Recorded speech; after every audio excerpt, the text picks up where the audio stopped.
bonjour, bienvenue à Canal Presse, heureux de vous savoir nombreux devant votre petit écran. Merci de nous renouveler votre confiance. Aujourd'hui, à la une de Canal Presse, ce matin, nous allons revenir sur la situation sécuritaire qui concerne les édifices publics. Après, bien sûr, la Direction générale des impôts, c'est également le contrôle supérieur de l'État qui a été cambriolé. On parle également d'autres édifices publics, parapublics également cambriolés en l'espace de 2 semaines. Que cherchent ces voleurs d'un autre genre dans les édifices publics? On essaiera de comprendre les tenants, les aboutissants de cette affaire. À suivre également la venue dans nos murs à partir de la semaine prochaine de la Confédération africaine de football, une délégation conduite par son secrétaire général Moussengo qui viendra au Cameroun. Question de voir comment est-ce que le Cameroun se prépare à l'organisation de la prochaine Coupe d'Afrique des Nations au moment où la panique gagne les rangs de la Fédération camerounaise de football, surtout quand on attendait le tirage au sort de cette compétition prévue pour le 25, un tirage au sort qui a été renvoyé sans toutefois avoir une raison. S'agit-il également d'un autre retrait de la Coupe d'Afrique des Nations au Cameroun? Plusieurs sorties cette semaine, notamment celle du ministre de la Communication, du ministre des Sports et de la Fédération camerounaise de football battent en retrait cette hypothèse du retrait de la Coupe d'Afrique des Nations au Cameroun. De quoi s'agit-il exactement? Nous allons essayer de creuser. Madame, Monsieur, bienvenue à toutes et à tous.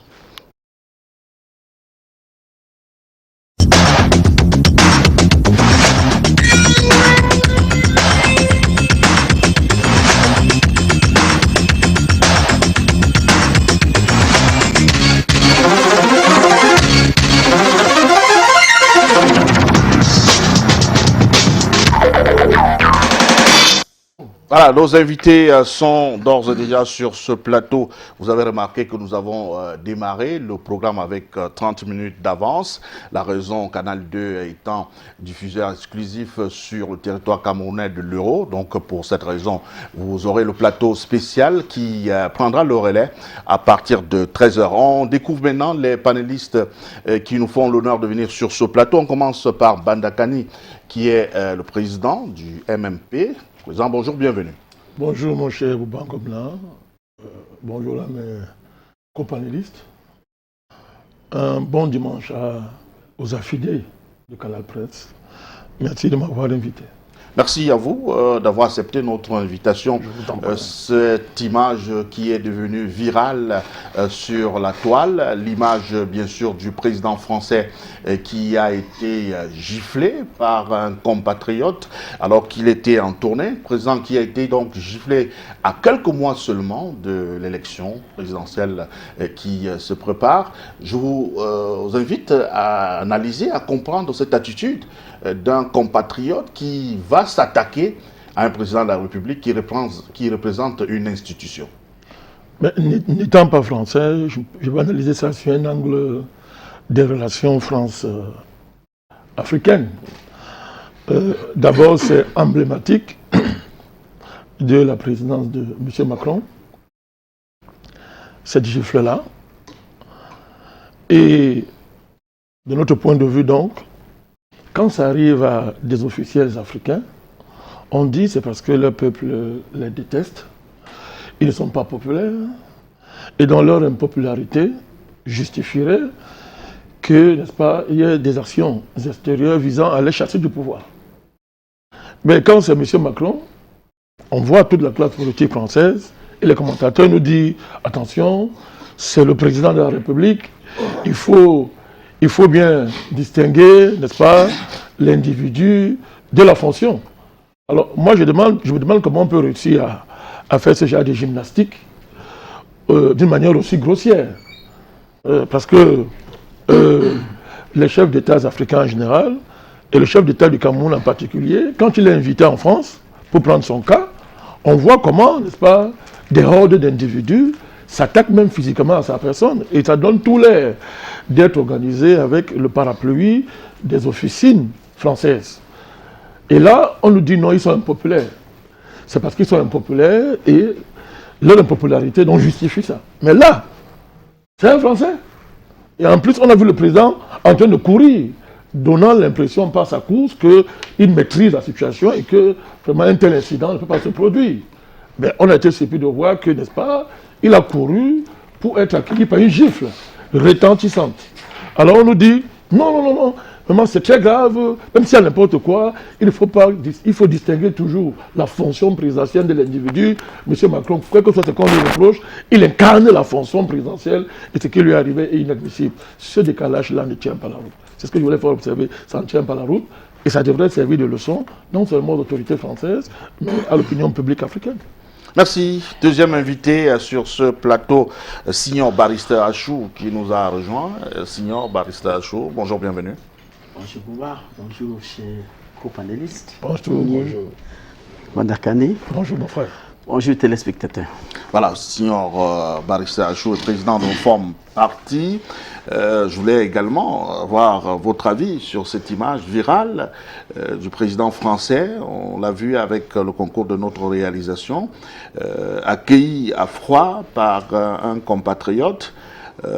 Si on faisait une comparaison, peut-être au Cameroun, peut-être avec les États-Unis, vous connaissez très bien, généralement, en ce qui concerne les États-Unis, le président de la République est difficilement en contact avec les citoyens.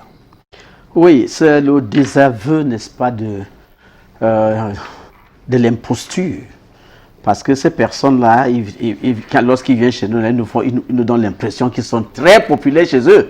Voilà, donc ce monsieur il sait qu'il est impopulaire, mais il voulait faire de l'imposture. Et vraiment, un concitoyen l'a corrigé. Et vraiment, je pense que prochainement... L'imposture, comment? Il est président de la République. Mais l'imposture, il veut l'imposture de la popularité. Il veut faire le bain de foule. Alors qu'il oublie que justement, on est en période de Covid et qu'il y a des mesures à respecter. Donc, il n'est pas populaire du tout dans son pays et il a voulu donner l'impression qu'il est populaire. Voilà donc que quelqu'un de chez lui a dit, monsieur, arrêtez ça. Donc, vous avez bien dit, en Amérique, on ne peut pas s'amuser de cette manière parce que là-bas, au moins, on respecte les choses. Et dans le sondage qui sort tout le temps, on sait que celui-ci, sa popularité, c'est 2%, 3%. Mais celui-là, voilà. En tout cas, je pense qu'il a bien compris la leçon. Il ne va plus essayer ça. Parce que les choses qu'il fait en Afrique remontent les Français qui lui demandent d'arrêter, mais il n'arrête pas, il continue. Même en France, on lui dit de changer de cap, il ne veut pas changer. Donc, je pense que ça sera un bon indicateur pour lui de recadrer sa politique. Comparaison des paraisons, est-ce qu'il y a une scène pareille est envisageable au Cameroun? Au Cameroun, vous savez que nous avons un chef d'État qui est très bien gardé et qui ne s'amuse pas de cette manière-là. Notre bain de foule est très souvent contrôlé. Ceux qui sont à côté là sont des gens qui sont très très proches. En tout cas, les gens sont très filtrés avant d'être même à côté là. Donc ça ne peut jamais se faire au Cameroun. N'imaginons pas ça. D'accord, merci. Et je n'imagine pas le sort de celui qui va s'amuser. Celui qui va s'amuser à le faire, il sera neutralisé immédiatement. Donc, on va peut-être faire du Michoui de lui. D'accord, merci. Signor Barrister Achou, le troisième invité sur ce plateau, Dr Edouard Fouchivé. Bonjour, bienvenue. Bonjour, M. Bouba, bonjour aux companélistes et bonjour à vos millions de téléspectateurs qui nous suivent ce jour pour que nous apportons notre contribution à l'évolution de notre jeune démocratie.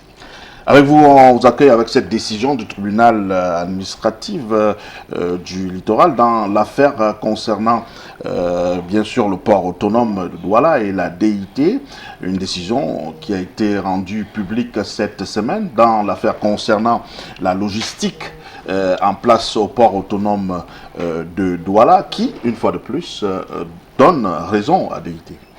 Oui, donne raison à DIT à travers la réquisition du personnel et du matériel qu'avait engagé le directeur général du port pour la continuité des services. Je voudrais simplement dire ceci, que lorsque dans un pays, la défense des intérêts devient difficile, des intérêts nationaux devient difficile au profit maintenant de des partenaires, il faut se poser des questions et se demander où sont les intellectuels de ce pays.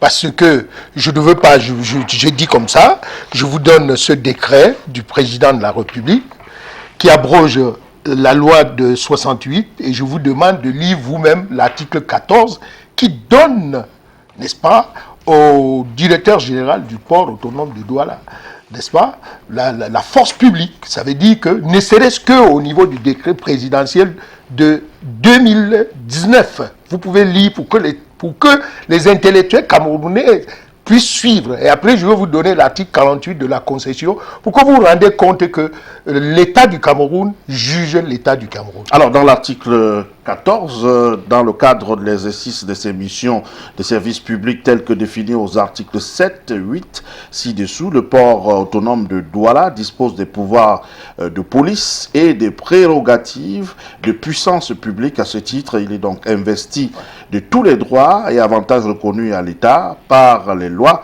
et règlements en vigueur. Qui a signé? C'est signé le président. Non, c'est important pour que vous le dites. C'est un décret du président de la République. Maintenant, je vous donne la concession signée en 2004. Vous pouvez nous faire un résumé. Non, c'est mieux que c'est vous qui lisez. Non, c'est mieux, lisez l'article 48. Non, je ne veux pas, j'ai interpellé les intellectuels camerounais. Quand un pays comme le Cameroun est au centre des histoires des intérêts, les intellectuels doivent défendre leur pays. On ne peut pas vendre le pays entre les mains des partenaires qui viennent. Alors, et nous, autour de la table, on fera quoi? Sur la continuité de l'exploitation du terminal, en cas de faillite du concessionnaire ou de cessation d'activité pour toute autre cause, le concédant a un droit de préemption sur tout le matériel et équipement concessionnaire. En outre, le concessionnaire est tenu de mettre à la disposition du concédant l'organisation et l'ensemble du personnel affecté à l'exploitation du service sur une période n'excédant pas 6 mois. Très bien. Donc, je m'arrête donc là et je demande, j'interpelle d'abord les avocats, les intellectuels camerounais, à comprendre que aujourd'hui, on nous refuse même au pays d'appliquer les décrets qu'un président n'a pu. Si déjà on manque de respect au président, c'est de Paul Biya. C'est quand Boris Kamto va venir qu'on va commencer à respecter les lois. Il est question aujourd'hui de dire aux Camerounais que, au-delà de ce que nous sommes en train de vivre, on sait que la façade maritime est une chance naturelle de développement et les partenaires qui arrivent veulent confisquer cette façade maritime. Voilà tout ce que je voulais dire. Maintenant, je laisse le soin peut-être à mettre aux autres de commenter maintenant le verdict du tribunal administratif si déjà en 2019, parce qu'ils font appel à la loi de 1968 qui disait que la réquisition du matériel ou bien toute réquisition ne peut se faire que par le personnel militaire.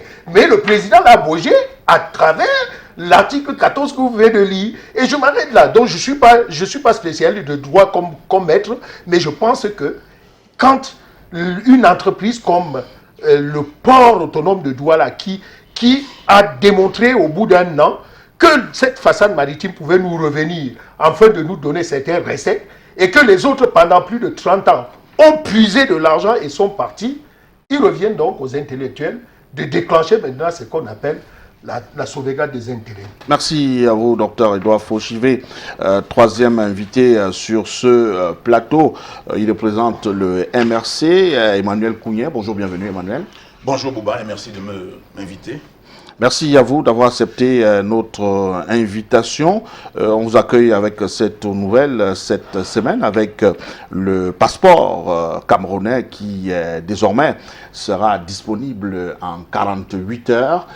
Seul bémol sur ce passeport express, on va dire ici, il faut débourser la rondelette somme de 110 000 francs CFA. C'est une nouvelle satisfaisante pour vous? Mon cher ami Bouba, je ne sais pas s'il y a un Camerounais qui peut se satisfaire d'une telle chose. Je crois qu'à 110 000 francs, le Cameroun est le pays où le passeport coûte le plus cher en Afrique. Je ne voudrais pas dire dans le monde. Même aux États-Unis, le passeport ne coûte pas plus de 50 000 francs. Donc, je ne comprends pas. Parce qu'il y a une loi rectificative, là, une ordonnance du chef de l'État qui rectifie le budget.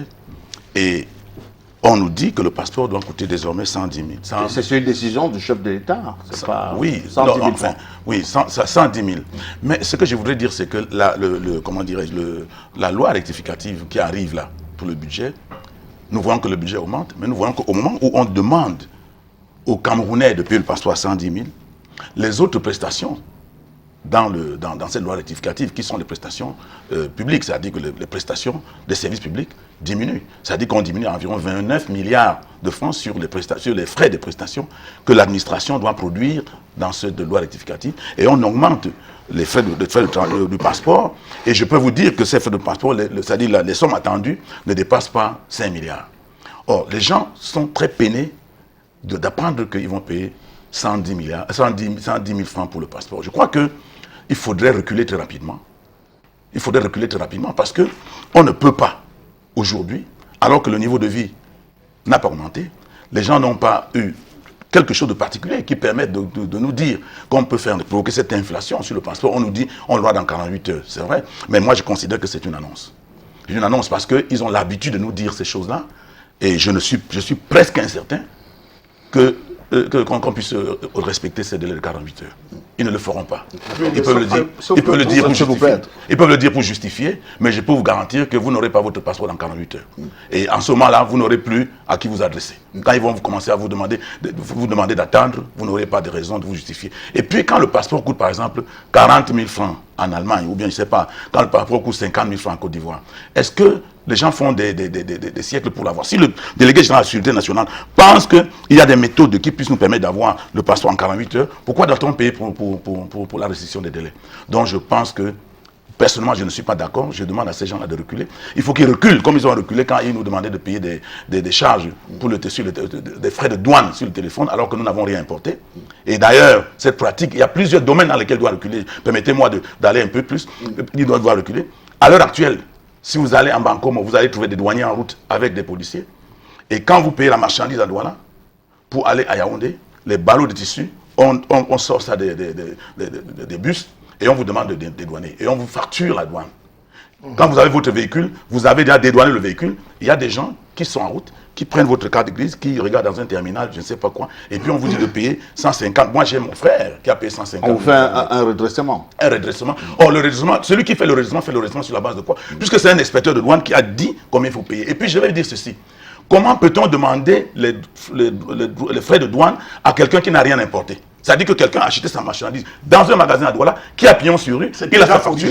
Il a sa facture. C'était corrigé. Oui, mais je vous dis que ces jours-ci... Et j'étais même l'auteur. Et je vous dis donc que maintenant, là, vous allez par exemple à Finesse ou dans je ne sais pas quelle entreprise de transport, vous verrez qu'ils se plaignent tous parce que ça a fait en sorte qu'ils ne peuvent plus avoir de la marchandise. Ça dépend. Okay, d'accord. Ça dépend là-bas. Docteur Edouard. Déjà, puisque vous avez dit... Docteur Edouard, je voulais revenir sur... Oui. Je voulais peut-être, on va ouvrir un autre pan sur la question du dédouanement. C'est que vous êtes expert sur ce volet précis. Mais je voulais quand même... il a dit quelque chose. Il dit qu'il ne croit pas au délai de 48 heures par rapport à la production du passeport. Les responsables de la DGSN disent que 48 heures, c'est d'abord avantageux, et puis il y a la sécurisation de ce document qui crédibilise le Cameroun.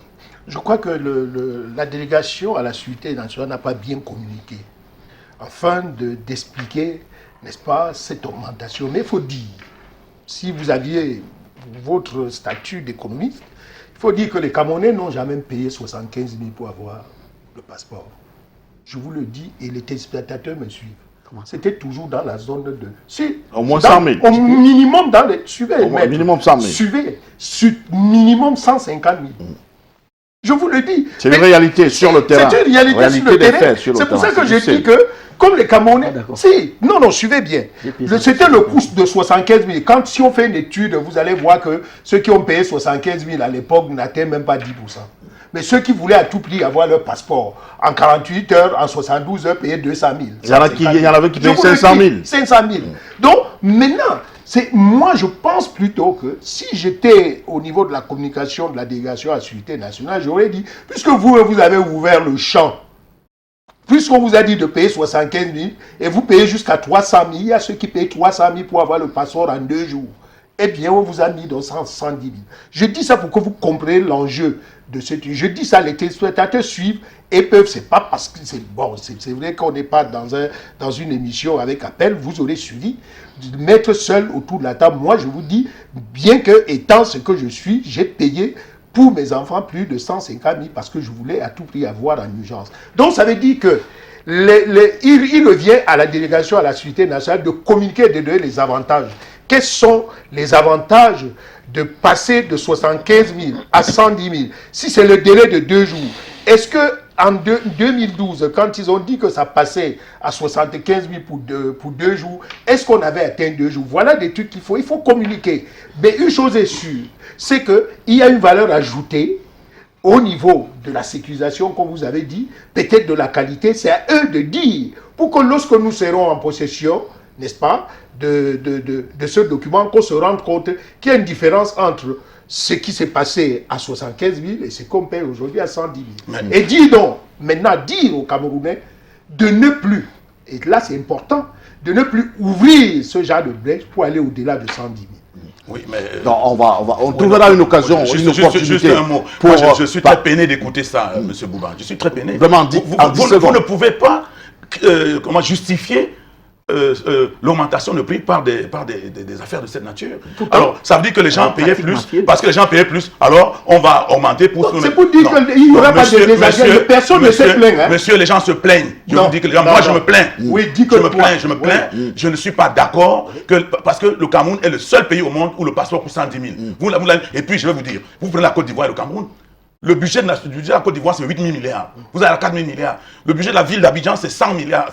Vous avez 50 milliards dans la ville de Douala. Donc le niveau de vie est plus élevé. Ils payent le passeport à 50 000. Vous venez nous mettre le passeport à 110 000. Et nous n'avons pas de... Les gens n'ont pas de moyens. Si vous voulez une analyse comparative, vous pouvez le faire. S'il vous plaît, on va vous permettre ça. Et pour justifier par le fait que les gens commencent à dire non, il faut arrêter ça. Il faudrait que les gens se révoltent comme ils l'ont fait pour le téléphone. Et qu'ils leur disent, pour le téléphone, les gens ont dit qu'ils n'étaient pas d'accord. Donc il faut qu'on dise à ces gens-là qu'on n'est pas d'accord, qu'ils reviennent à 50 000. Ce n'est pas normal. On n'est pas dans un... D'accord, vous pouvez... Cameroun n'est pas une cour de récréation. Vous pouvez ne pas être d'accord, c'est de votre droit le plus absolu. Et on ne va pas appeler à la révolte des Camerounais sur ce plateau. S'il vous plaît, ce n'est pas notre rôle aussi. En tout cas, on ne va pas le faire. Et pas sur Canal 2 International. Le 5e invité n'a pas encore réagi. Il regarde avec beaucoup d'attention les réactions des uns et des autres. C'est Charles Mongué-Mouyemé. Charles, bonjour, bienvenue. Bonjour, bonjour à tous. Je salue tous ceux qui nous regardent en ce moment. Vous allez réagir en sport avec l'Euro qui a été lancé. Déjà quelques réactions après quelques matchs observés et comparaison avec le championnat camerounais qui est encore aux arrêts. Et les clubs revendiquent de l'argent au gouvernement pour repartir sur le terrain. Bon, il faut dire que l'Euro, on est en fin de saison. Et vous voyez qu'aujourd'hui, les joueurs sont devenus de véritables machines. Vous avez vu l'incident d'hier, du joueur d'Inter de Milan qui a failli mourir sur le terrain. Il est tombé comme fouet. Les organismes sont très éprouvés. On demande beaucoup aujourd'hui à ces footballeurs. C'est pour ça que quand vous rapprochez ça au football camerounais, vous allez comprendre que nous sommes à des années-lumière du haut niveau. Parce que quand vous voyez le nombre d'heures d'entraînement de nos footballeurs au Cameroun, vous comprenez qu'on est très loin du compte. Parce qu'entre 2 matchs qui se jouent 2 fois par semaine, ils ont 2 ou 3 jours de voyage. Donc ils sont dans les cars de transport. Quand vous êtes dans le car, vous ne vous entraînez pas. Et après, ils font 2 heures d'entraînement comme ça au pied levé, parce que sur le même terrain, il y a 4 équipes qui s'entraînent ou 5. Et les heures sont vraiment séquencées. Pendant que vous voulez faire une séance de tir de coup franc, l'autre équipe vous demande de sortir. C'est pour dire que si nous voulons véritablement atteindre ce niveau-là, il faut qu'on joue plus, qu'on encadre mieux. Parce que vous voyez ceux qui sont très bien encadrés, sur le plan diététique, bien suivi. Vous imaginez un joueur d'Inter de Milan, les examens cardiaques, etc. Il réussit à tomber. Quand je dis réussir, c'est entre guillemets. Il tombe sur le terrain. Parce que sa mécanique est épuisée à un moment donné. Et comme nos organismes, Dieu nous a caché réellement comment ils fonctionnent, à un moment donné, même les radios, tout peut indiquer que ça va, mais sur un petit élément, vous voyez, il revenait vers son camp et puis il s'est écroulé. Et l'autre chose que moi, ce début d'Euro, avec cet incident, parce que je crois que c'est le fait majeur de ce début d'Euro, c'est le secourisme. Ça va être une matière à l'école de la maternelle au supérieur. Vous avez vu que c'est un joueur qui a sauvé, qui a empêché que ce gars avale sa langue. Parce qu'il connaissait le geste. Il a mis en position latérale de sécurité. Allez savoir combien de footballeurs camerounais connaissent les gestes de sécurité, alors qu'ils sont sur les terrains tous les matins, tous les jours, sous le soleil. Vous comprenez?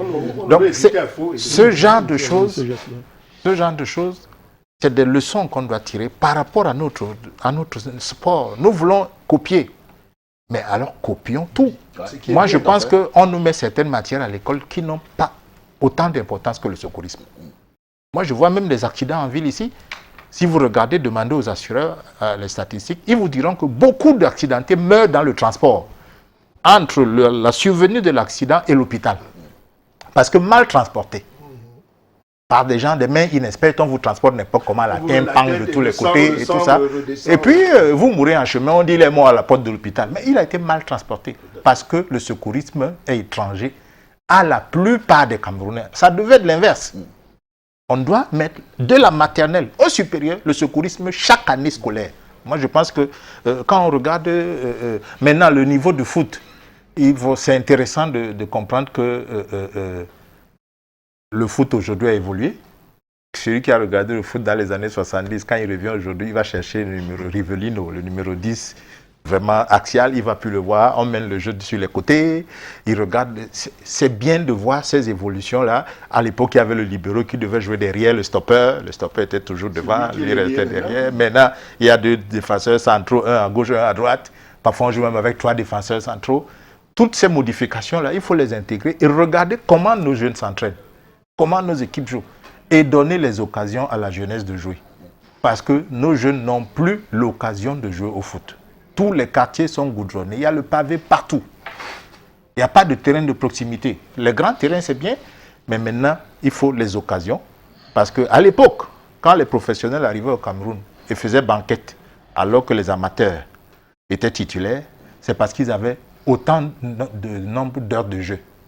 Parce que vous savez que on jouait les intercotés en classe, on jouait les interclasses, on jouait dans l'équipe du lycée, on jouait dans les corpos quand on était bon, et on jouait le sucre, on jouait dans les corpos, on jouait dans son club, on jouait, etc. Et on avait beaucoup d'heures. Je crois que c'est des leçons qu'il faut tirer quand on regarde ce haut niveau-là pour se dire, est-ce qu'on fait la même chose que les Occidentaux en matière de foot? On ne fait forcément pas la même chose que les Occidentaux en matière de foot. Si on s'en tient à notre championnat où les présidents des clubs sont plus aptes à revendiquer de l'argent de subvention de l'État pour subventionner leur propre équipe, parlant justement de la culture médicale, du secourisme, on peut également déplorer, même au sein de nos staffs techniques, des personnels parfois non qualifiés et qui, face à des situations pareilles, auraient très vite permis que le pire arrive pour des raisons, pourtant on peut dire qu'ils sont formés. On va regretter un peu ce qui s'est passé à Gerland, du côté de Lyon, avec Marc-Vivien Fouet, l'équipe nationale où le médecin a été également mis en cause par rapport au premier secouriste qui devait être apporté. On va prendre une courte pause qui va nous servir de transition pour revenir sur cette actualité qui a fait couler beaucoup d'encre de salive sur la question du passeport, ce passeport 110 000 francs CFA. Je propose de suivre ce reportage de Rodrigue Tonguet qui a suivi pour nous la sortie cette semaine du secrétaire général à la direction générale à la DGSN qui a fait une sortie devant les hommes des médias pour expliquer le pourquoi de ces 110 000 francs pour obtenir un passeport. On l'écoute.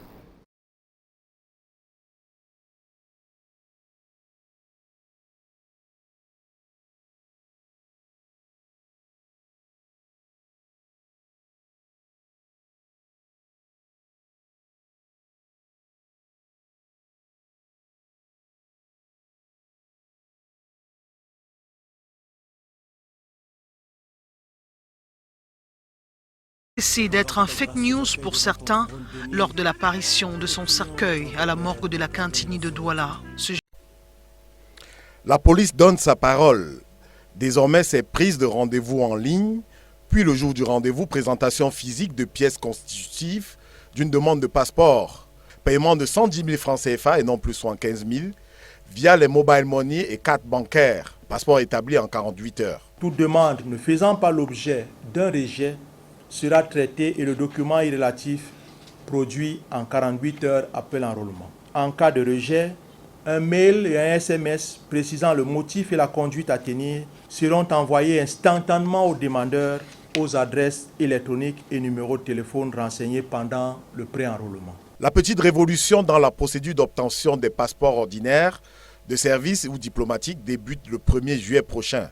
Le temps de liquider jusqu'au 23 courant les dossiers déposés dans les commissariats et immigration basés dans les chefs-lieux de région. Un mail et un SMS sont automatiquement envoyés au demandeur pour lui signifier la disponibilité de son passeport en vue de son retour. Le document de voyage, nouvelle formule présentée à la presse par le patron de l'administration de la délégation générale à la sécurité nationale, au nom du délégué chef de corps, est réputé plus sécurisé, à jour avec les standards internationaux, et ce n'est pas sans bourse déliée. 35 000 francs CFA en plus. Ça reste les droits de timbre, donc ce n'est pas un prix décomposé, ça reste les droits de timbre que l'on... Donc ici, il s'agit simplement d'un paiement toujours de ces droits de timbre. Donc vous payez vos droits de timbre et puis terminé, vous êtes acquitté de vos droits et le reste de la procédure vous est ouverte. C'est le consortium européen INCM Agentique qui est le partenaire technique pour la production de ce passeport New Look et Light dans l'obtention. Une facilitation des procédures qui devrait signer l'acte de décès, des passeports express que promettaient toutes sortes de rabatteurs et que la direction de la police camerounaise jure vouloir combattre au passage. Rodrigue Tonguet qui nous renseigne un peu plus sur la question du passeport, mais ceux qui ne l'ont pas encore, ceux qui ne veulent pas débourser la somme de 110 000 francs, ils ont jusqu'au 1er juillet, donc essayez de courir très rapidement parce que à partir du 1er juillet, ce sera environ 110 000 francs et puis vous pourrez l'avoir un délai de 48 heures. On ouvre avec la première thématique concernant bien sûr les édifices public, le JICAM, la Direction générale des impôts, le contrôle supérieur de l'État cambriolé en l'espace de 2 semaines par des bandits d'un autre genre. Les bandits de cette espèce ont jugé utile et nécessaire d'amener avec eux des documents hyper importants dans des directions au sein de ces édifices publics. Alors, que se passe-t-il? Que cherchent ces bandits d'un autre genre dans les édifices publics? On essaye de comprendre. La question, je vous la pose en premier. Vous avez appris le cambriolage du Consupé. Ensuite, c'était le JICAM. Après, la Direction générale des impôts, un lieu très stratégique à Yaoundé où se trouvent curieusement des unités de police, commissariat central, la direction régionale de la police judiciaire pour le centre, à un jet de pierre de là. Juste derrière, il y a la brigade Loncac. On ne comprend pas que les bandits aient visité jusqu'au 11e étage ces bureaux. Ils sont repartis sans être inquiétés. Ah, merci, M. Bouba. Vous avez dit bandits, moi je dirais des bandits entre guillemets. Parce que c'est les pièces à conviction qu'on cherche. On cherche des pièces compromettantes. Des pièces dont l'État aura besoin, n'est-ce pas, pour inculper certaines personnes pour des infractions, n'est-ce pas, qu'elles ont commises. Nous avons vu la vague, n'est-ce pas, suscitée par le Covid-Gate. Et il y a certainement la Can-Gate aussi qui arrive. Les gens cherchent à se défendre. Les gens veulent se mettre à l'abri des poursuites judiciaires. Mais il faut qu'ils se rendent à l'évidence que ce genre, n'est-ce pas, les documents qui inculpent ne peuvent pas se retrouver dans un seul endroit. Donc, cambriolez comme vous voulez. S'il faut qu'on vous attrape, on viendra vers vous. Donc, ne perdez pas votre temps. Vous allez au le contrôle supérieur de l'État. Lui aussi, il prend des documents ailleurs pour venir les compulser. Donc, c'est une perte de temps. La solution, c'est de ne pas détourner. Si vous détournez, monsieur, vous êtes mis dans la sauce. Et vraiment, on va vous manger. Je pense que c'est un comportement qu'il faut arrêter. La description que vous avez donnée des lieux montre bien qu'il ne s'agit pas des étrangers. C'est des gens qui sont là qu'on voit tout le temps, mais qui, pour les circonstances, se sont transformés en bandits. Donc, j'ai dit que vraiment, ça ne sert à rien. On sait qu'ils sont là, ils cherchent à effacer les traces, mais ces traces ne sont pas effaçables. Il faut qu'ils sachent que, même là où ils travaillaient, on peut remonter la fraude, on peut remonter le vol. Même à partir des gens qui ont livré, on peut remonter. Donc, ça ne sert à rien. Hein? Nous, les avocats, l'État a l'habitude aussi de chercher dans le barreau. On va aider l'État à retrouver ces voleurs-là. Donc, ne perdez pas votre temps. Laissez les édifices publics tranquilles. Parce que quand vous les brûlez ou vous les cambriolez, vous perdez votre temps parce que les preuves seront reconstituées. Badakani, vous pensez que c'est une peine perdue pour ces bandits, d'autres gens, d'aller voir, chercher à disparaître les preuves dans les édifices publics? C'est évident. Je partage cette évidence que Netache a soulevé avec beaucoup d'emphase. J'ajouterai pour enrichir son analyse, moi j'insisterai sur le fait que d'abord ces cambriolages sont systématisés. Ils se répètent sur des sites, les mêmes sites quasiment. Deuxièmement, ils coïncident toujours avec le déclenchement d'enquêtes. Le déclenchement des enquêtes coïncide toujours. Donc, on peut faire un premier constat d'abord, c'est que le fait que les cambriolages soient répétés sur des sites connus, mais plus grave, des sites qu'on présente toujours comme étant ultra sécurisés. Ultra sécurisés. Et qu'après, on renforce les dispositifs de sécurité. Chaque fois qu'il y a eu cambriolage, on nous dit on va renforcer les dispositifs de sécurité.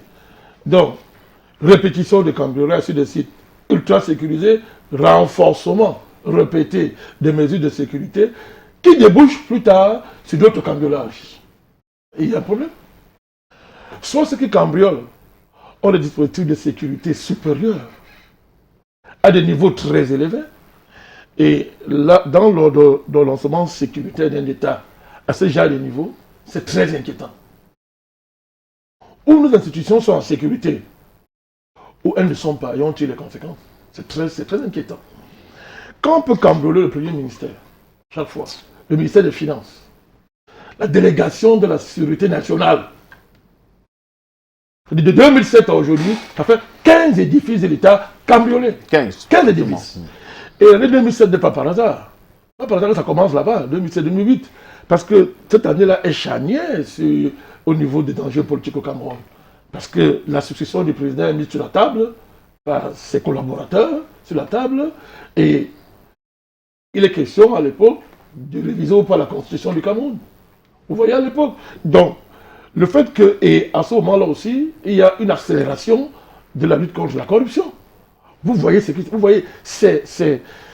y a un concours de circonstances et de conjectures qui font qu'on comprend très bien que ces cambriolages ne sont pas ordinaires.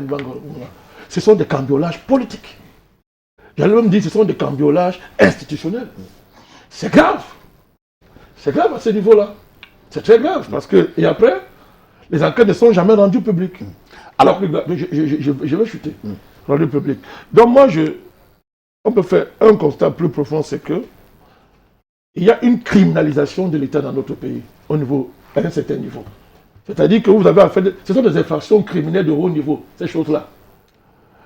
Quand un site comme la direction des impôts, qui emploie près de 4000 personnes, et qui est le plus grand contributeur de l'État, soit 31% en termes de fonds propres, s'il n'est pas sécurisé, mais nous tous ne sommes pas sécurisés. C'est grave, ça veut dire qu'il y a une criminalisation d'une bonne partie de l'État, n'est-ce pas? Et cette criminalisation, les buts sont clairs. Il s'agit de contrôler, n'est-ce pas, la succession du président dans l'avenir de notre pays, mais oui, c'est ça qu'il s'agit. Et ces criminels-là, qui sont logés au cœur de l'État, veulent confisquer les perspectives de la succession au Cameroun. Alors c'est l'avantage. Donc, ces cambriolages a pris notre tournure. C'est une déclaration de guerre qui est faite au Cameroun. Alors, Emmanuel Kounié, vous qui êtes économiste, dites-nous, les bandits d'une autre espèce ou d'un autre genre, qu'est-ce qu'ils peuvent aller chercher dans les bureaux de la Direction générale des impôts? Ce qui est vrai, c'est que ce sont des gens intelligents. Ce n'est pas des enfants de quartier. Ça veut dire quoi? Ça veut dire qu'ils s'organisent. Et puis quand vous voyez ce genre de cambriolage, dans tous les cas, il y a des complicités internes. On ne peut pas y aller sans qu'il y ait des complicités internes. Ça veut dire qu'il faut plutôt chercher à savoir quel est, n'est-ce pas, quel est le schéma, quel est le projet qui est ainsi en train d'être mis en place. Et moi, je dirais que quand on voit cette affaire de Covid qui arrive, d'ailleurs, vous avez vu que certains ministres qui sont en train de passer au TCS sont en train de faire des déclarations presque identiques. Ils n'ont rien eu. Ils n'ont rien reçu. Ils n'ont rien reçu. S'ils ont reçu, je ne sais pas comment, peut-être qu'ils sont en train de chercher des traces. Ils n'ont rien reçu. Et puis, il y a environ 24 ministères. Vous verrez à la fin que sur les 24 ministères qui avaient perçu l'argent, bon nombre n'auront rien reçu. Donc, il y a un travail qui est en train d'être fait pour aller dans ce sens, pour qu'à la fin, on puisse nous sortir une histoire du genre, tel ministère n'a rien reçu. De toute façon, moi, je suis très embêté quand j'écoute tout ça, parce que dans un état normal, la première des choses à faire aurait été qu'on sécurise même les comptes bancaires de ces gens-là. C'est-à-dire des gens qui sont concernés par le sujet. Parce qu'on est en train de mener des enquêtes, mais ils évoluent librement. Est-ce qu'on est en train de les suivre pour voir s'ils ne pourront pas faire disparaître des traces? Mais il y a la présomption d'innocence. Oui, on peut vous dire. Est-ce que ces personnes ont déjà été jugées Dès lors qu'on leur a donné de l'argent et qu'aujourd'hui on pense que l'argent a été détourné, il faut prendre des mesures conservatoires. C'est la moindre des choses. S'il n'y a pas de mesures conservatoires, si à la fin même on se rend compte qu'ils ont détourné l'argent et qu'on ne peut pas avoir un seul radis de cet argent, qu'est-ce qu'on fera? On les enverra en prison. Mais ça ne pourra pas résoudre le problème. Donc moi je crois qu'il y a un autre travail à faire. Et puis, des gens ont dit qu'il fallait même qu'ils cessent d'occuper les fonctions qu'ils occupent pour pouvoir se mettre tranquillement à la disposition de la justice. Parce que quand ils arrivent devant d'ailleurs les enquêteurs vont dans leur ministère pour les auditionner. Et quand ils arrivent, ils disent Excellence, monsieur le ministre et tout ça, ils sont dans une position ils ne sont pas en bonne position, n'est-ce pas, pour faire le travail.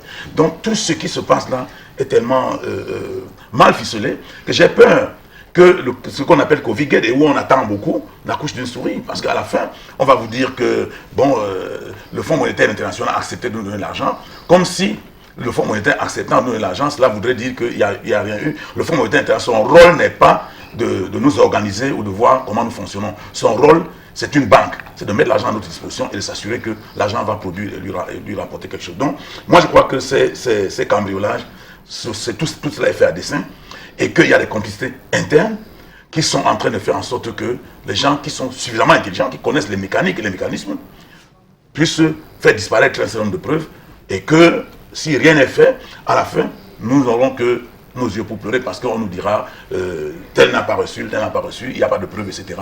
Et puis la présomption d'innocence dont vous parlez va prévaloir et puis nous allons nous retrouver dans une affaire qui ne servira pas à grand-chose. Alors on peut comprendre qu'il y ait cambriolage au niveau du contrôle supérieur de l'État et même à la direction générale des impôts, mais que le JICAM soit cambriolé, c'est quand même, on s'interroge aussi, docteur Edouard Fauchivé.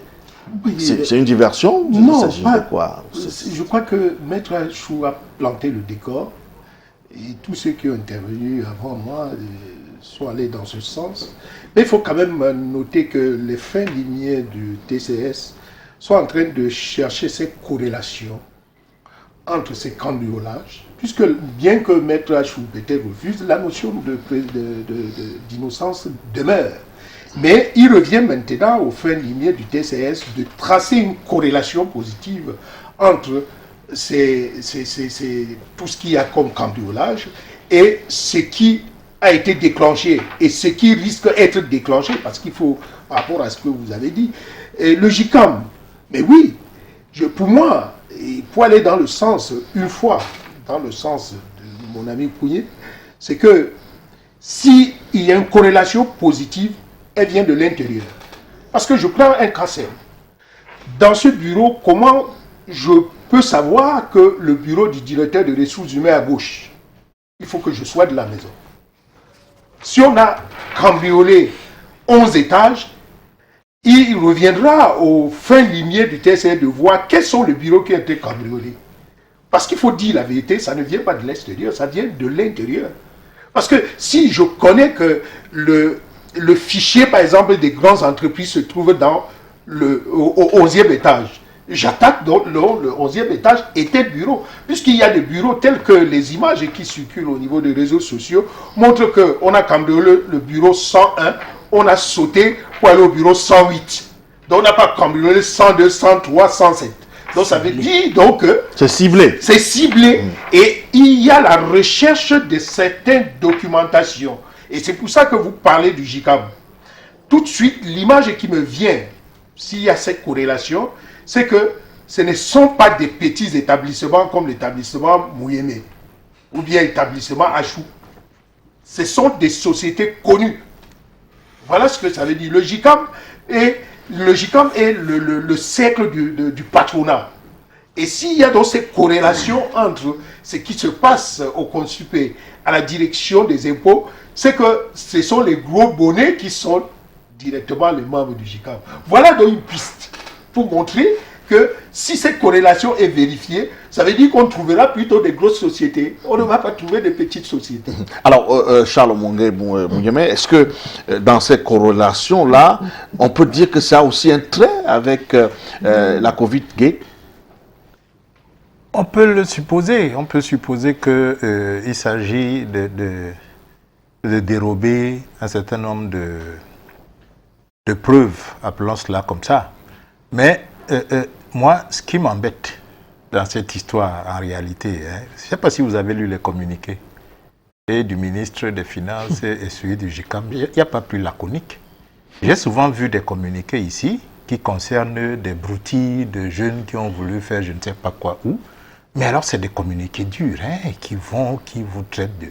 Mais là, j'ai eu l'impression que, bon, écoutez, on a cambriolé 11 étages, mais le service continue. On a minimisé. Oui, le service continue, il n'y a pas de problème, ça va. Le JICAM arrive, pareil, ils sortent le truc. Donc, moi, je crois que, à mon sens, ces cambriolages, c'est plus de la communication qu'autre chose. Pour moi, ça prépare les esprits. Parce que Maître Achou Abodi, dans un pays normal, ce que vous dites, ça va. On peut faire des copies, des preuves sont déposées à divers endroits. Mais dans un pays comme le nôtre, où des documents confidentiels sont sur la place publique et on ne sait pas qui les y a mis, parce qu'on ne veut pas savoir. On peut très bien savoir qui a fait une photocopie, qui est allé déposer une lettre du secrétaire général présidence au Premier ministère. On sait qui, tous ceux qui ont manipulé un document. Mais ils se retrouvent sur les réseaux sociaux et personne n'est sanctionné. Vous avez déjà vu quelqu'un sanctionné pour diffusion de documents confidentiels au Cameroun? Ça veut vous dire que ce qui est en train de se passer, à mon sens, c'est préparer les esprits que, messieurs, il y aura une série de non-lieux faute de preuves. Qu'est-ce que vous voulez? On a été cambriolés. C'est pour ça, ça vient de là, on a été volés. Et puis là où on pouvait même retracer au JICAM, ils ont aussi été volés. Malheureusement, on n'avait pas de copie ailleurs et tout ça. Donc vraiment, c'est dommage, on a été volé, on n'a pu attraper que 10% de ce qui a été volé. Mais voilà, bon, écoutez, la prochaine fois, on sera plus vigilant. C'est à ça qu'on est en train de nous préparer. Et moi, l'autre chose qui m'embête dans cette affaire, c'est que, et ce n'est pas la seule d'ailleurs, les incendies, c'est pareil, c'est que le gouvernement est devenu une agence de presse. On ne vous laisse pas travailler. Quand une information sur un cambriolage sort, le ministre fait son communiqué, d'accord, mais on doit vous laisser le soin, vous, journalistes. Ce n'est pas pour rien qu'il y a l'investigation dans votre métier. Allez sur les lieux, vous savez comment faire. Tout à fait. Vous savez comment vous aussi interroger un gardien pour lui demander à quelle heure il est venu au travail. Demander à quelle heure a constaté le vol. On a mis une ceinture de sécurité. Oui, justement, pour qu'ils ne travaillent pas. Et vous remarquez que depuis, le gouvernement se comporte comme une agence de presse. C'est-à-dire que quand il y a un événement, où la presse doit aller travailler pour investiguer, non, c'est fermé. Contentez-vous de nos communiqués, contentez-nous de nos points de presse. On est en train de tuer le métier de journaliste. D'ailleurs, vous êtes obligé aujourd'hui d'écrire journaliste d'investigation pour montrer que quand même l'investigation n'est pas morte. Alors qu'en réalité, c'est chaque ministre qui devient à lui tout seul une agence de communication. Parce que pour ce type d'événement, la presse devait nous donner beaucoup d'informations. 11 étages dans une direction générale des impôts, avec caméra et carte magnétique. Très honnêtement, on n'a pas besoin d'être Arsène Lupin pour commencer une enquête à peu près sérieuse, même quand on est journaliste. La justice fait son enquête, ça n'a rien à voir. La justice peut faire ses enquêtes, mais la presse aussi devrait pouvoir donner un certain nombre d'indications. On ne veut pas vous permettre de le faire. Ça veut dire que les gens qui refusent ça savent ce qu'ils sont en train de cacher et savent comment ils sont en train de préparer nos esprits à accepter que, faute de preuves, on a dû laisser passer l'affaire. Alors, y a-t-il une volonté manifeste de faire disparaître les preuves pour aboutir à un non-lieu, barrister Achou? Moi, je pense qu'il faut bien regarder ces choses. En praticien du droit, je dois dire que on ne peut pas amener une affaire au TCS et laisser les preuves dans les ministères et dans les endroits qu'on les a commis. Les dossiers essentiels sont au TCS. Si les gens qui sont allés au Consup, JICAM et autres, recherchaient les preuves, ils sont en retard. Parce que les dossiers qui arrivent au TCS ont déjà les preuves. Moi, je pense qu'ils sont allés chercher plutôt à embrouiller d'autres infractions qu'ils pensent que vont suivre. Mais pas pour ces dossiers-ci. Parce que pour ces dossiers-ci, avant qu'on lance les poursuites, on a déjà tout rassemblé. Sauf si ces magistrats ne sont plus les magistrats que je connais. On rassemble d'abord tout avant de lancer. Donc, si c'est pour le Covid-Gate, rassurez-vous, je ne pense pas que quelqu'un pourra nous dire qu'il n'y a pas de preuves.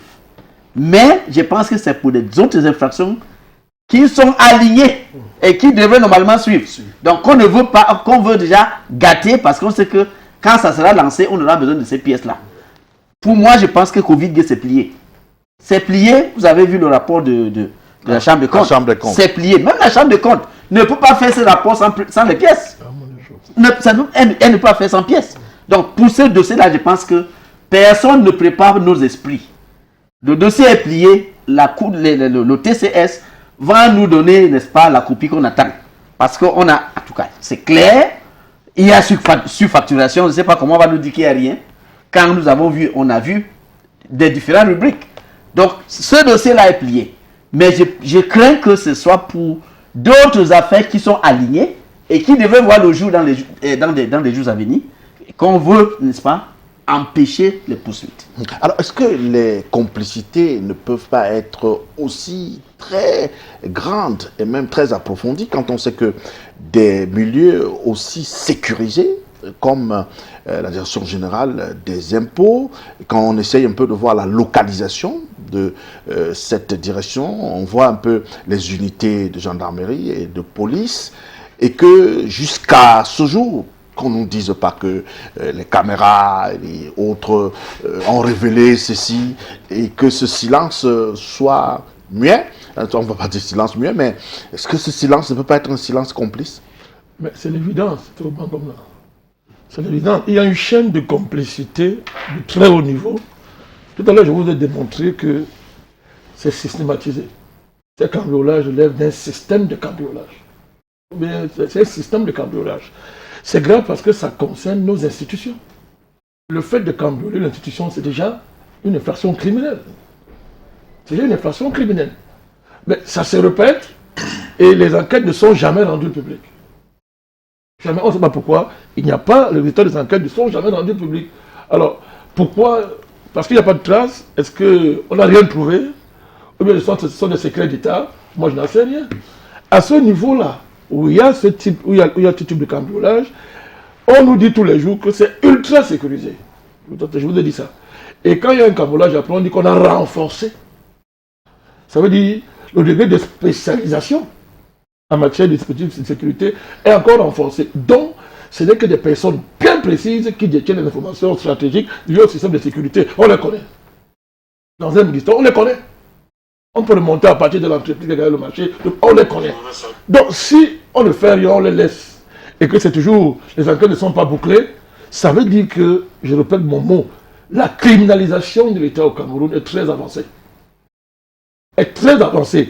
Et la chaîne de complicité est à un niveau très élevé où on peut tirer la conclusion que nos institutions ont été retournées contre elles-mêmes. C'est-à-dire qu'elles ne peuvent plus produire ce pourquoi elles sont là, elles ont été créées. Alors au quotidien, oui, même dans le renouvellement de l'État, c'est-à-dire après le président Biya, on a l'impression que nos institutions, on veut nous faire passer l'idée tout à l'heure, mais quand il dit qu'on veut nous, on prépare les esprits. Mais c'est un au-delà du Covid-Gate, c'est au-delà. C'est-à-dire qu'on nous prépare pour qu'on accepte que si le président n'est plus là, la chaîne de complicité criminelle qui braque l'État et paralyse les enquêtes. C'est-à-dire paralyser les enquêtes par tous les moyens, va prendre le contrôle du pays. On nous prépare à ça. C'est là qu'il s'agit. Bon, heureusement qu'il y a aussi au cœur de l'État des dynamiques qui se battent fortement contre ça et qui jusqu'à présent réussissent à neutraliser et à sanctionner. Et à sanctionner sur le plan judiciaire la prévarication. Et c'est énorme. Mais sinon, c'est très inquiétant. Tout à l'heure, le docteur Fouchive a soulevé un aspect qui est passé comme ça. La décision du tribunal administratif. Mais ce n'est pas le fait du hasard. Ça participe plutôt de cette chaîne de complicité. Complicité. Pourquoi est-ce que Bolloré a fait ce qu'il pouvait faire au port pendant toute la période où j'ai la concession, où la loi n'a jamais été respectée aucun jour, où on pillait le port à grand ciel ouvert. Et les résultats, l'équipe qui est là maintenant, en moins d'un an, démontre que le niveau de pillage du port, c'est inimaginable. Inimaginable pour un pays. J'arrive. Et Bolloré était protégé par qui? Par des réseaux des ministères, de baronnies. Ok, on va, c'est pas le débat, c'est juste un exemple. Attendez, je fais le lien. Tout ça est lié. Tout ça est lié. Le lien est clair. Parce que on parle de corruption. La concession qui a été faite par M. Bolloré était un chef-d'œuvre de corruption mondiale. On parle de corruption. Et ceux qui ont organisé la corruption sont des hautes personnalités du pays. Du pays. Qui ont intérêt à ce que les documents, et ce cambriolage-là, chaque fois, souvent même on laisse l'argent, mais on emporte les documents, mais les choses sont claires. Ok, alors Emmanuel Kounié, tout à l'heure, le président Badakani parlait d'une bataille pour la succession qui aurait déjà commencé pour qu'au moment venu, que ceux qui sont à l'origine de ce genre de choses aient le matériel nécessaire pour pouvoir être fort le jour venu. Oui, je crois que c'est des gens qui vivent dans des illusions. Ils pensent que, n'est-ce pas, le monde est organisé d'une certaine manière et qu'ils ont tout le processus. Ils oublient qu'ils n'ont rien créé, ils n'ont pas créé le monde. Et ils ne savent pas que le moment venu, ils vont se battre entre eux. Et peut-être qu'ils se rendront compte à leur dépens que les choses ne se passeront pas comme ça. Non, je crois que, vous savez, quand on mange trop, on réfléchit peu. C'est des gens qui... ils mangent beaucoup, ils passent le temps à manger. C'est des gloutons. Je crois que c'est comme ça que vous l'appelez. C'est des gloutons. Et quand on est glouton, on est bête. Parce que ce qu'ils sont en train de faire là, c'est de la bêtise. Moi, je crois qu'ils devraient plutôt se dire, pendant que nous avons passé tout ce temps, comment allons-nous faire pour passer la main? Pour que, quand notre moment de partir va arriver, qu'on s'en aille et que ceux qui vont arriver puissent s'organiser aussi pour voir comment... Mais ils sont dans la continuité. Dans la continuité, ils sont dans le principe du pouvoir perpétuel. Et c'est ce qui les amène, n'est-ce pas, à faire tout ce qu'ils font là. C'est un ensauvagement, c'est-à-dire qu'ils pensent qu'ils peuvent même avaler le Cameroun. Or, ils oublient une chose, ça ne se passera pas comme ça. Il y a la corruption, il y a les braquages, il y a les vols, il y a les détournements. Tout cela, c'est pour essayer de voir. Et puis, il n'y a pas que ça. Il y a même, comment dirais-je, le favoritisme, parce que vous allez regarder. S'il y a 30 sous-préfets, vous allez voir 15 des 30 qui sont les enfants des ministres et des anciens sous-préfets, etc. C'est-à-dire qu'ils veulent que leurs enfants arrivent à les remplacer pour faire ce qu'ils sont en train de nous faire à nos propres enfants. C'est-à-dire qu'ils pensent qu'ils vont continuer le Cameroun, Dieu a créé le monde et ils ont créé le Cameroun, et c'est leur propriété privée. Tout ce qu'ils font là, ils perdent leur temps. Parce qu'il y a d'autres schémas qui sont en train d'être mis en œuvre ailleurs. Et le Cameroun ne peut pas rester la propriété de ces gens-là. Donc, je crois qu'il faut qu'ils se détrompent. Et qui cessent, parce qu'aller braquer les édifices publics, prendre les documents et les garder, parce qu'ils pensent que c'est entre eux qui vont...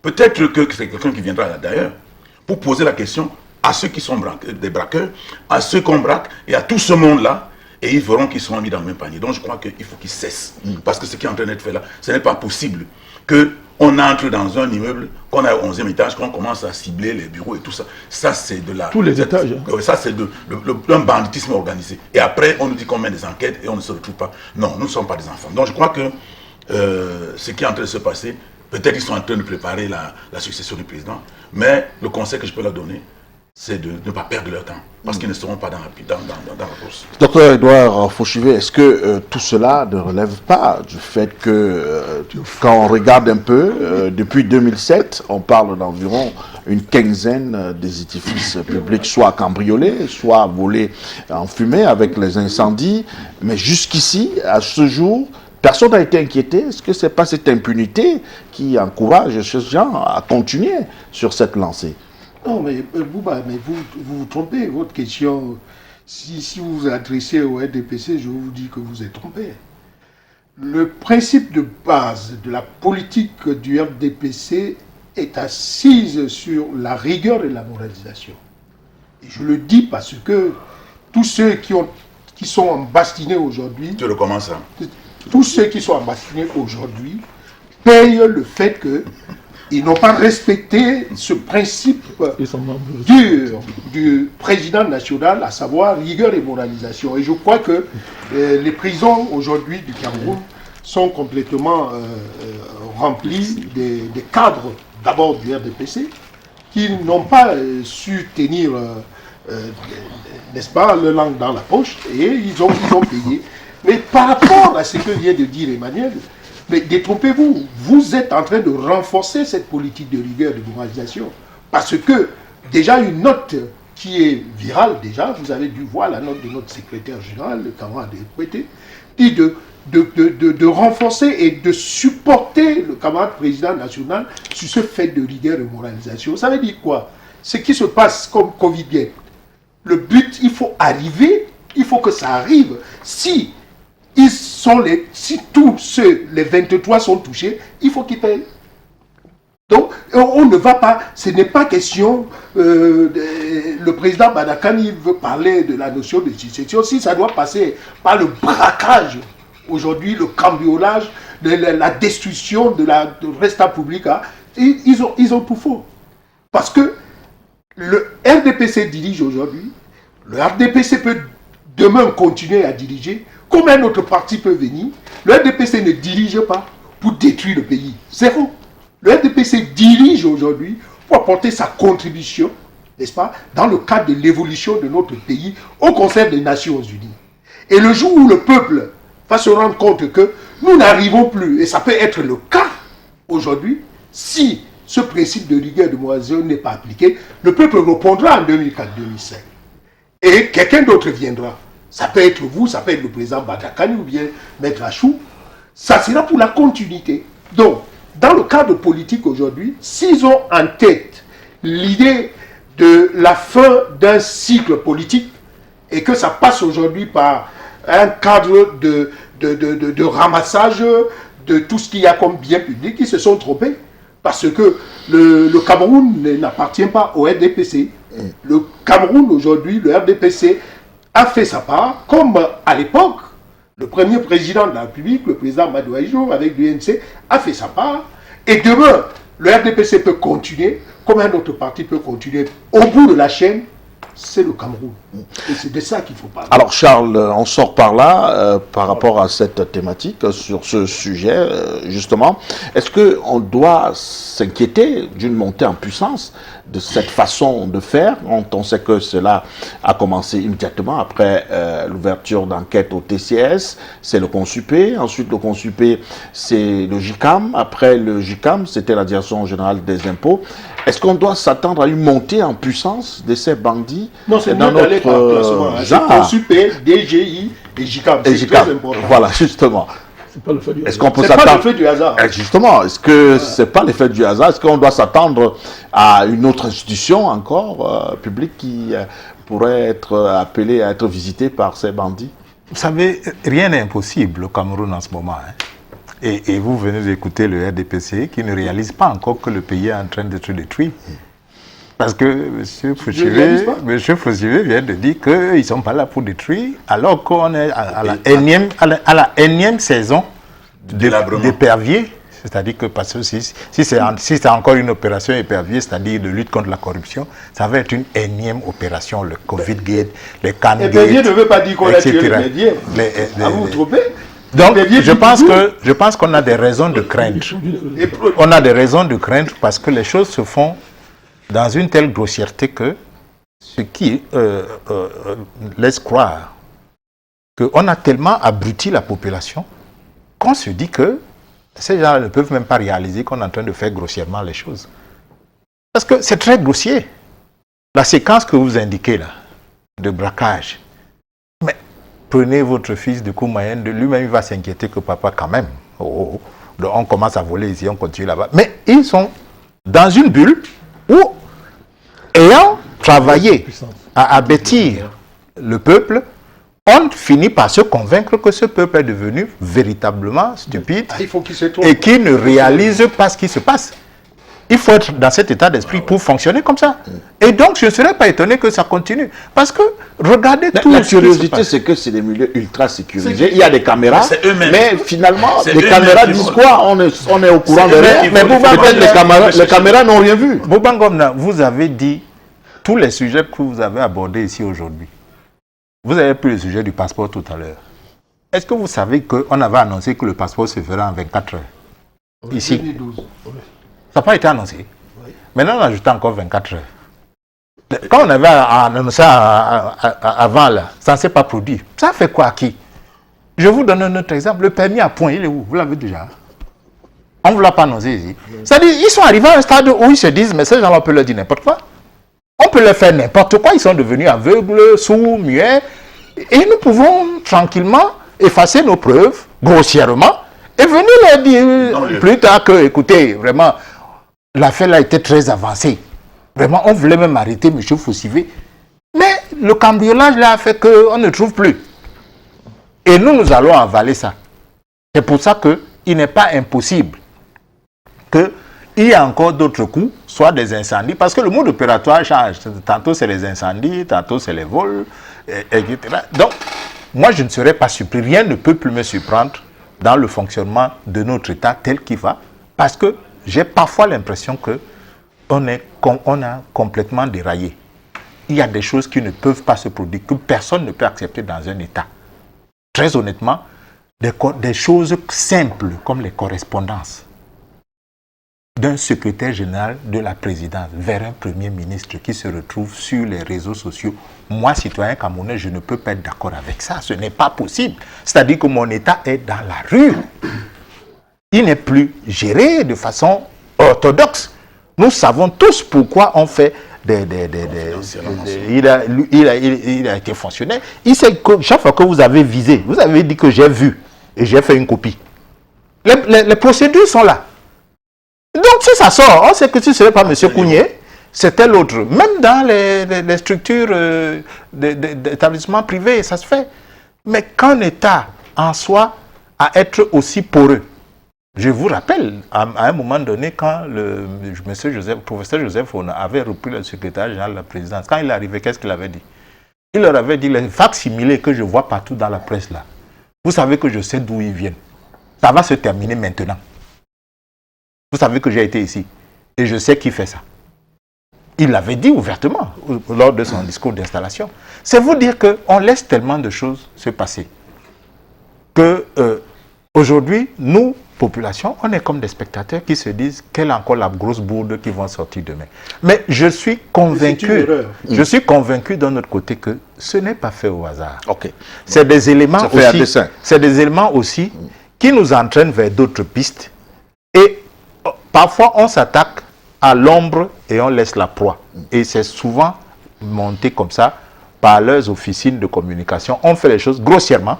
On va faire des débats comme ceci, à longueur de journée, à longueur de semaine, pendant qu'on est en train de nous préparer d'autres coups fourrés. Malheureusement, c'est comme ça. Merci, cher monsieur. On va glisser rapidement à une autre thématique qui va nous conduire au sport avec la venue de la Confédération africaine de football. Le secrétaire général Jérôme Oussengo conduira une délégation d'une dizaine de personnes à partir du 15 mois courant. Ici au Cameroun, la raison, on l'a appris, la date prévue pour le tirage au sort de cette Coupe d'Afrique des Nations prévue pour le 25 n'aura plus lieu. Cette date a été renvoyée à une date ultérieure. Le motif officiel, on parle de la situation sanitaire et du coup panique dans les rangs du comité d'organisation de la Coupe d'Afrique des Nations qui voit d'un mauvais œil ce renvoi de la Confédération africaine de football. Au passage, on apprend que le site de Garoua, qui devrait accueillir une poule, a quelques problèmes au niveau de sa capacité d'accueil sur le plan d'hébergement, et surtout le problème du stade de Yaoundé, le stade Olembe. Alors, Charles, je commence par vous. Est-ce que ce report du tirage au sort peut avoir un impact sur la suite des événements concernant cette Coupe d'Afrique des Nations qui glisse et qui continue de glisser depuis 2019 au Cameroun? Bien sûr, mon cher Bouba. Moi, je crois qu'il faut d'abord se rendre à l'évidence. Quand vous avez calé un rendez-vous pour un événement précis et que vous décalez, vous déprogrammez ce rendez-vous, c'est qu'il y a un problème. Il faut admettre qu'il y a un problème. Le problème chez nous, c'est qu'on n'admet même pas qu'il y a un problème. C'est pour ça qu'on a décalé. Deuxième chose, la CAF vous dit, c'est pour des raisons sanitaires. Le ministre des Sports du Cameroun vous dit que lui, il était prêt, même demain, il pouvait le faire. Qui connaît les raisons sanitaires du Cameroun mieux que les ministres du Cameroun? Quelle est la raison sanitaire que la CAF évoque alors qu'on était en train de leur demander d'envoyer le numéro de leur passeport pour établir les visas, parce que nous, on était entièrement prêts. Parce qu'on disait que nous, on est prêts complètement.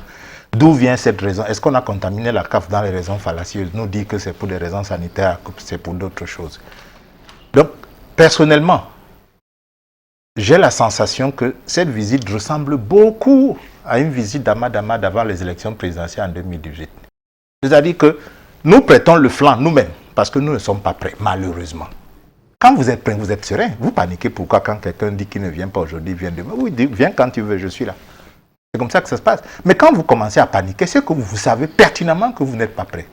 Et nos autorités le savent mieux que quiconque. Et c'est pour ça que tout à l'heure, j'évoquais la question des journalistes. On ne vous laisse pas enquêter, même pour les stades.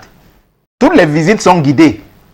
Vous êtes déjà allé une fois tout seul au stade d'Olembe pour enquêter tranquillement, sans que le ministère vous encadre et tout ça. On ne vous laisse pas le faire. Parce qu'on sait que vous allez poser des questions à des personnes que ces autorités n'attendaient pas, et vous allez nous faire des révélations vraiment incongrues dans ce qui se produit. Donc moi je crois que la CAF, sachant qu'on n'est pas prêt, le nouveau staff qui est arrivé a dit, mais les Ahmad étaient à Yaoundé. Apparemment, le Cameroun les a convaincus, je ne sais comment, ne me demandez pas, mais pourquoi nous aussi on ne va pas aller leur dire que monsieur vous n'êtes pas prêt, pour qu'ils nous convainquent aussi de lâcher un peu la bride? Mais j'ai l'impression que c'est le même style de visite. Vous savez que le secrétaire général de la CAF qui vient là, tous les problèmes qu'on a à la FECAFOOT, là, les impostures, là, c'est lui qui pilotait ça de la FIFA. De la FIFA. Jérôme Oussengo. Vous vous souvenez, tous les courriers qu'il faisait pour soutenir les impostures, des choses comme ça, c'est lui, il était à la FIFA. On l'a détaché de là-bas, on l'a mis à la CAF aujourd'hui comme secrétaire général. Vous avez vu ce qui s'est produit pendant les élections. Un drôle de consensus où tout le monde a dit, bon, finalement, acclamation. On prend le Moussengo, le monsieur d'Afrique du Sud. Donc, je crois que ces gars ont compris que nous avons un partenaire au Cameroun pour cette canne-là. C'est une poule aux œufs d'or. Mais allons puiser. Puisqu'ils s'organisent à chaque fois à ne pas être prêts. Pour que nous, on ait un couperet qu'on peut abattre sur eux, ce qui les fait chanter. Et après, ils nous convainquent pour qu'on retienne notre couperet. Et le cycle se renouvelle. Malheureusement, ce qu'on oublie, c'est que ça décrédibilise la CAF. Parce qu'on a beau dire, les sponsors, les annonceurs, là, ne vont que durablement là où c'est sérieux. Si vous commencez vous-même à dévaluer votre événement, sachez qu'à terme, certains de ces sponsors vont dire, ces gars ne sont pas sérieux et ils ne viendront plus. Donc moi, je crois, cette visite, je la trouve suspecte à tous les égards. J'ai l'impression qu'elle est une copie de la visite par jet privé du président Ahmad et son vice-président Omari, juste avant les élections présidentielles d'octobre 2018. Alors, président Badakani, est-ce qu'on ne doit pas craindre pour cette mafia, parce que c'est de ça qu'il s'agit, qui accourt à la FIFA, à la Confédération africaine de football, qui voudrait aussi absolument faire chanter le Cameroun par rapport à un domaine bien précis dans l'organisation de cette compétition? Oui, sauf je prends mon compte comme il m'a dit, sauf que avec l'ancien staff de la CAF, à un moment donné, sauf une proportion gardée, Ahmad, à un moment donné, avait bien compris ce qui s'est passé au Cameroun. Il faut le dire, à l'époque, j'avais des informations, puisque j'ai travaillé avec quelqu'un qui était très proche d'Ahmad. Je ne vais pas citer son nom ici.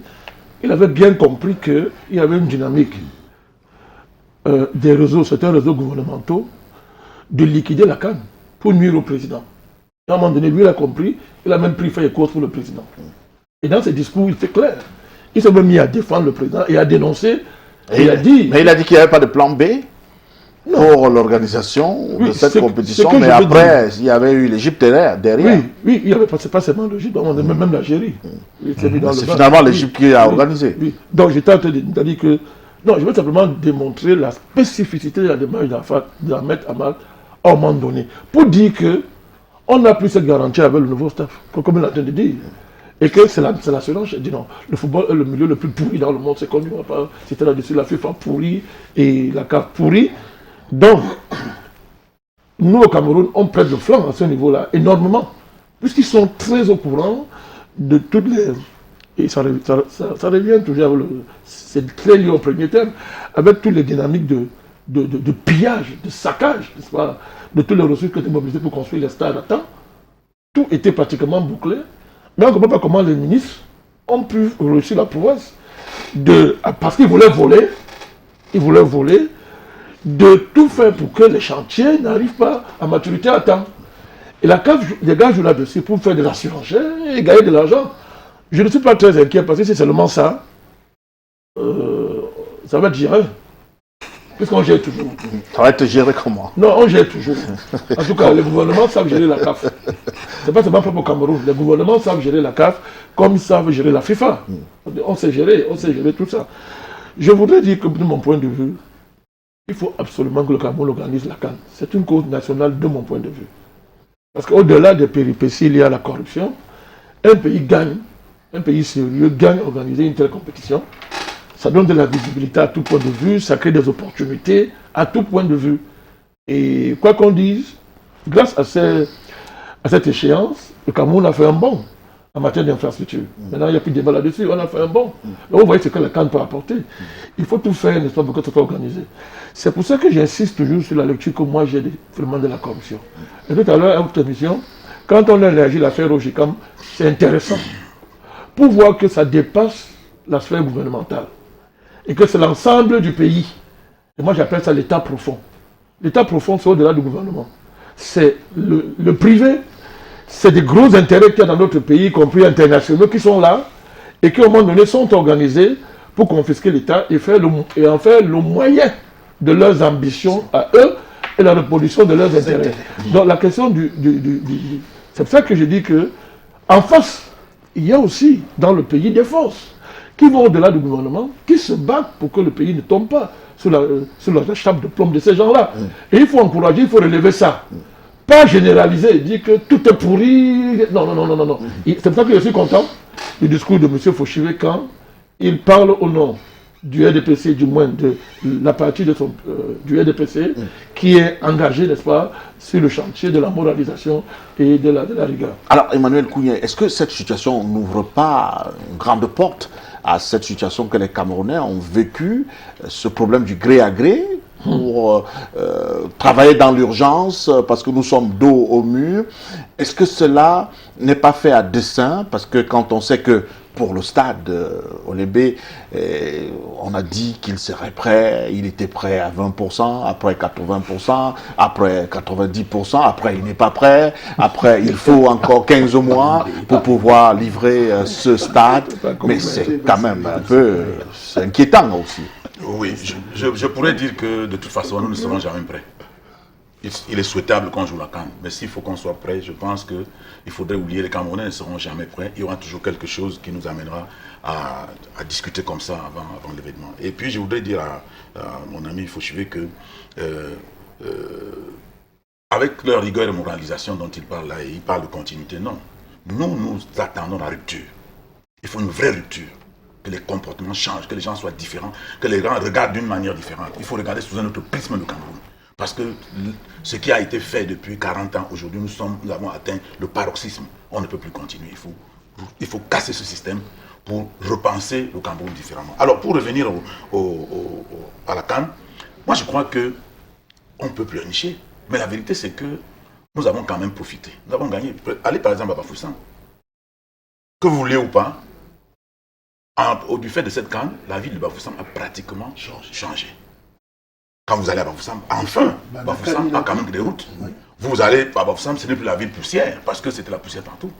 Bon, est-ce qu'il y aura la CAN, est-ce qu'il n'y aura pas la CAN? Dans tous les cas, qui est CAN ou CAN, je crois que la ville de Bafoussam a tiré un grand profit de cette opération. Pourquoi tu vois seulement Bafoussam? Je prends un exemple. Voilà où tu vis. Alors la ville de Douala, quant à elle, je crois qu'il ne faut même pas en parler parce que on ne sait, mais moi je ne sais pas. Douala a, je crois, 600 km. Enfin, vous parlez de ce que vous connaissez. Je parle de ce que j'ai vu. Voilà. Maintenant, pour la ville de Garoua. Pour la ville de Garoua. Pour la ville de Garoua maintenant, pour la ville de Garoua.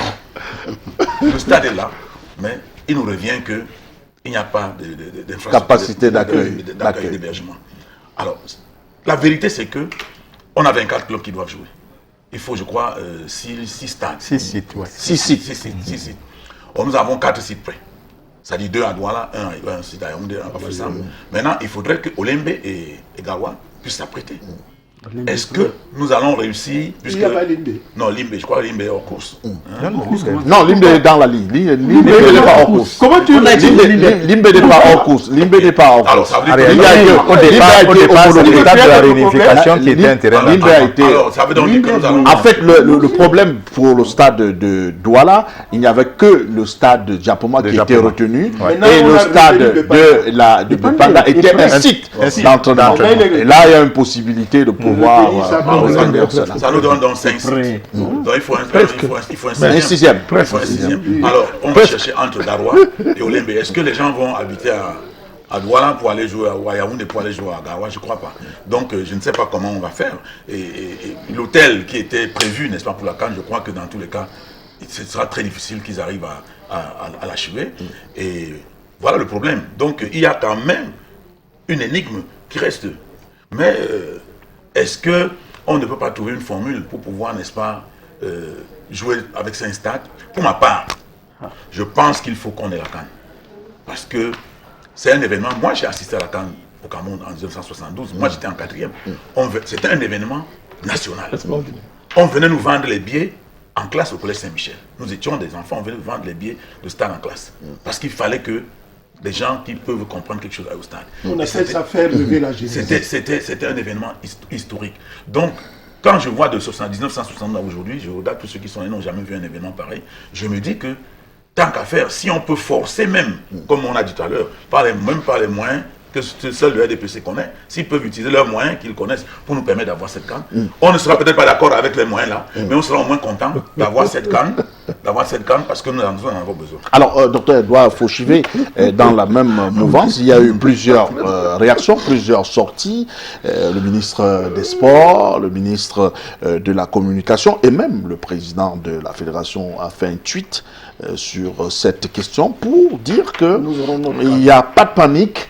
Le Cameroun aura cette CAN. Est-ce que ce ne sont pas des discours en l'air?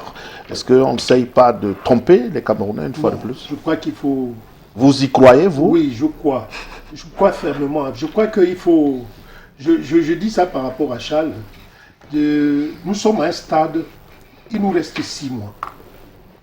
Moins de 6 mois. Disons 6 mois.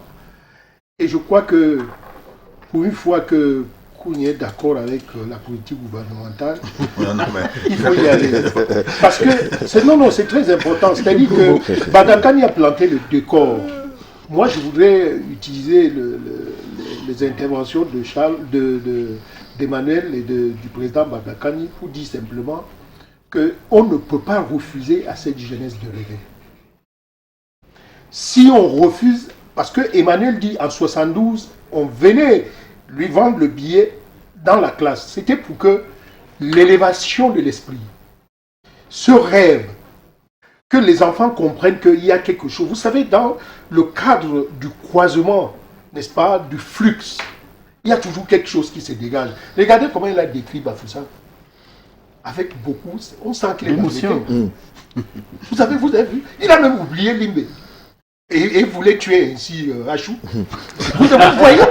C'est-à-dire que à l'intérieur, c'est-à-dire qu'il a montré effectivement cette notion du bois profond. C'est-à-dire que sa ville, sa belle capitale de l'Ouest, a profité de cette Coupe d'Afrique des Nations. Voilà. Donc, pour dire quoi? Le rêve, on ne peut plus, même quel que soit Charles, ce qui se passait, vous avez dit, l'État est en dégradation totale, tout. Retenons quelque chose.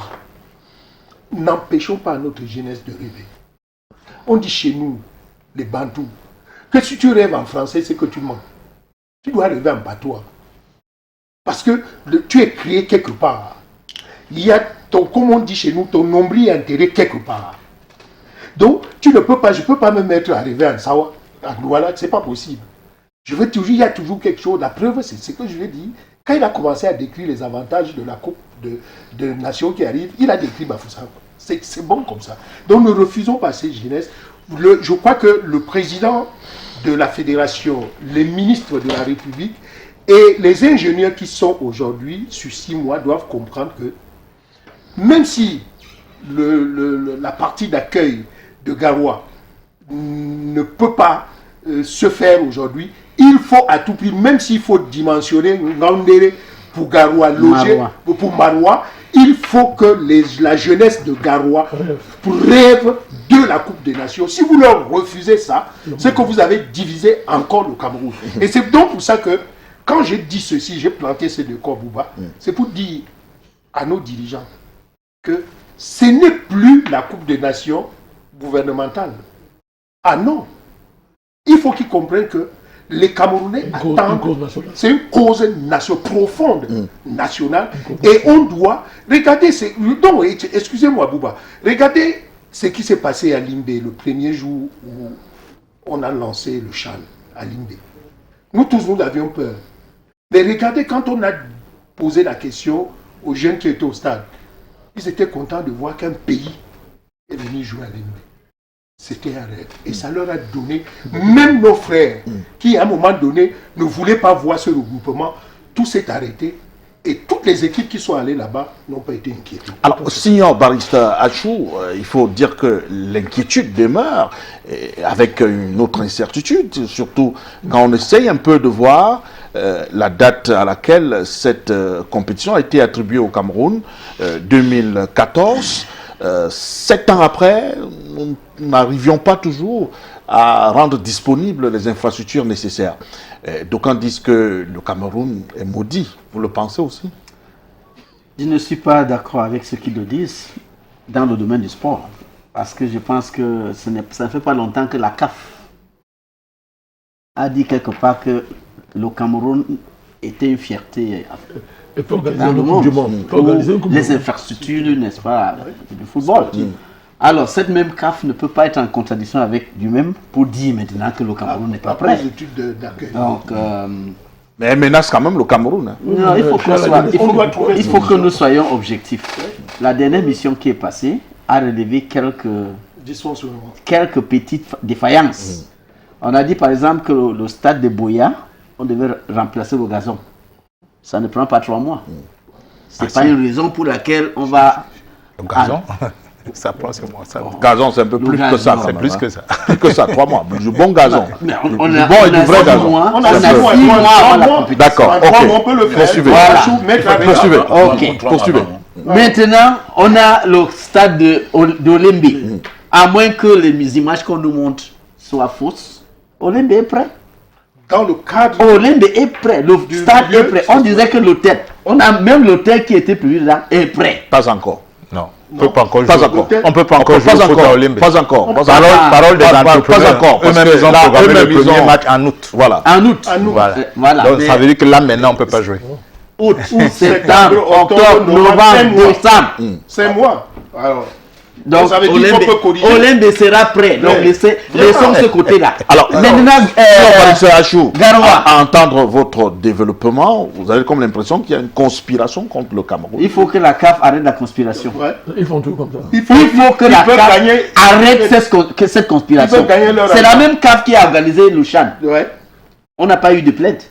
Voilà. Pourquoi les voix se lèvent maintenant? Parce non, il faut qu'ils soient conséquents. Qu'ils soient conséquents avec eux-mêmes. Ils organisent le Chan, Ils disent que c'est la meilleure compétition jamais organisée. Après, maintenant, ils disent que le Cameroun est des beaux stades. Maintenant, quand il faut organiser la compétition, on commence à pleurnicher. Parce qu'ils veulent venir, parce qu'ils cherchent, parce qu'ils veulent... Non, je pense qu'il faut qu'on soit sérieux. Ça a été bien expliqué.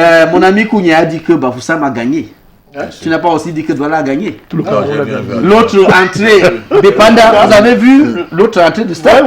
Par Bépanda? Tout à fait. Gagné. On n'en parle pas. Bépanda C'est prêt. total, c'est prêt. C'est prêt. Voilà. Alors, vous, qu'est-ce qu'on reproche au stade camerounais? On avait dit que les hôpitaux. Voilà, on est en train d'inaugurer une série. Des hôpitaux régionaux. Ailleurs, on a organisé avec moins que ça. Alors, laissons ces histoires-là. Le Cameroun a bien fait. Et je pense que nous sommes prêts. On sera prêt si la compétition doit avoir lieu en 2022. On sera prêt. Que la CAF cherche ailleurs. Qu'on ne vienne pas nous déranger avec des histoires de... on n'est pas prêt. S'il manque... Non. J'ai dit que si Garoua n'a pas assez d'hôtels. On loge les gens à... Maroua a des hôtels 4 étoiles. L'avion cherche des hôtels 3 étoiles. Et l'avion est là. Maroua est à côté. C'est une heure. D'accord. Alors, sur le plan purement technique, c'est le spécialiste des questions de sport que je voudrais interroger. Il y a quand même dans l'organisation d'une compétition de ce genre qui est la Coupe d'Afrique Nations, il y a le socle qu'on appelle le cahier des charges. Et dans le cahier des charges, il y a un document indispensable que l'organisateur doit signer avec la Confédération africaine de football qu'on appelle l'accord cadre. Il y a toujours une discussion autour de cet accord. On dit, avait-il été signé par Ahmad et que maintenant il est remis en cause par l'actuel exécutif de la Confédération africaine de football. Je pense, avec la venue de ces membres de la Confédération africaine de football, cette semaine, on pourra être nettement fixé sur ça. Il va falloir absolument être clair sur cet accord cadre. Absolument, mais je voudrais d'abord clarifier quelque chose. Ma théorie n'est pas que c'est la CAF qui nous en veut. J'ai bien dit que c'est nous qui prêtons le flanc parce que nous refusons d'être prêts. Il faut bien qu'on se comprenne. C'est-à-dire que quand vous êtes prêts, vous n'avez rien à craindre. Mais c'est parce que nous ne sommes pas prêts que la CAF peut en profiter pour faire de la surenchère. Nous sommes prêts. Il faut qu'on se le dise. Il y a un problème à ce niveau, monsieur. L'autre chose, c'est que je veux bien que grâce à la CAN, Bafoussam est développé. Mais quel autre événement faudra-t-il pour qu'il y ait de l'eau à Yaoundé? Vous pensez que pour développer un pays, sur des choses normales, vous devez attendre des événements pour le faire? Mais ce n'est pas notre débat. Puisque vous vous focalisez dessus. Non. Je suis en train de vous dire que si Bafoussam a vécu dans la poussière... C'est le fait induit. Bafoussam n'a pas de ce... Bafoussam a tiré profit de cette affaire de façon... Tu n'as pas fait une analyse globale. Non, je suis dessus. Je suis en train de vous dire que quand vous dites que c'est une cause nationale, la cause nationale suppose que les citoyens sont portés vers cet événement parce qu'ils ne sont pas embêtés par des choses normales qu'on aurait dû faire pour eux et qu'on n'arrive pas à faire. C'est ça le problème que je veux souligner. Pour vous dire que, d'accord, la CAN fait progresser. On peut améliorer certaines choses, mais il y a un minimum. Quand vous ne l'avez pas, vous ne pouvez pas attendre des événements pour dire que c'est grâce à eux qu'on a eu. Donc, d'accord, ok. Autre chose. Ensuite, je reviens. Alors, je donne la parole. Vous allez répondre. Vous allez laisser Charles. Vous allez répondre. Poursuivez. Ensuite, autre chose. Donc, je disais que sur le plan de l'organisation elle-même, je crois que c'était ça la question. L'accord cadre. L'accord cadre. Il faut dire que le cahier des charges est très rude. Vraiment, il est très dur, hein, le cahier des charges. Si on veut le suivre à la lettre, ça va être très difficile qu'on puisse suivre. D'ailleurs, si on l'a remarqué, pour le CHAN même, la CAF a dû baisser ses exigences.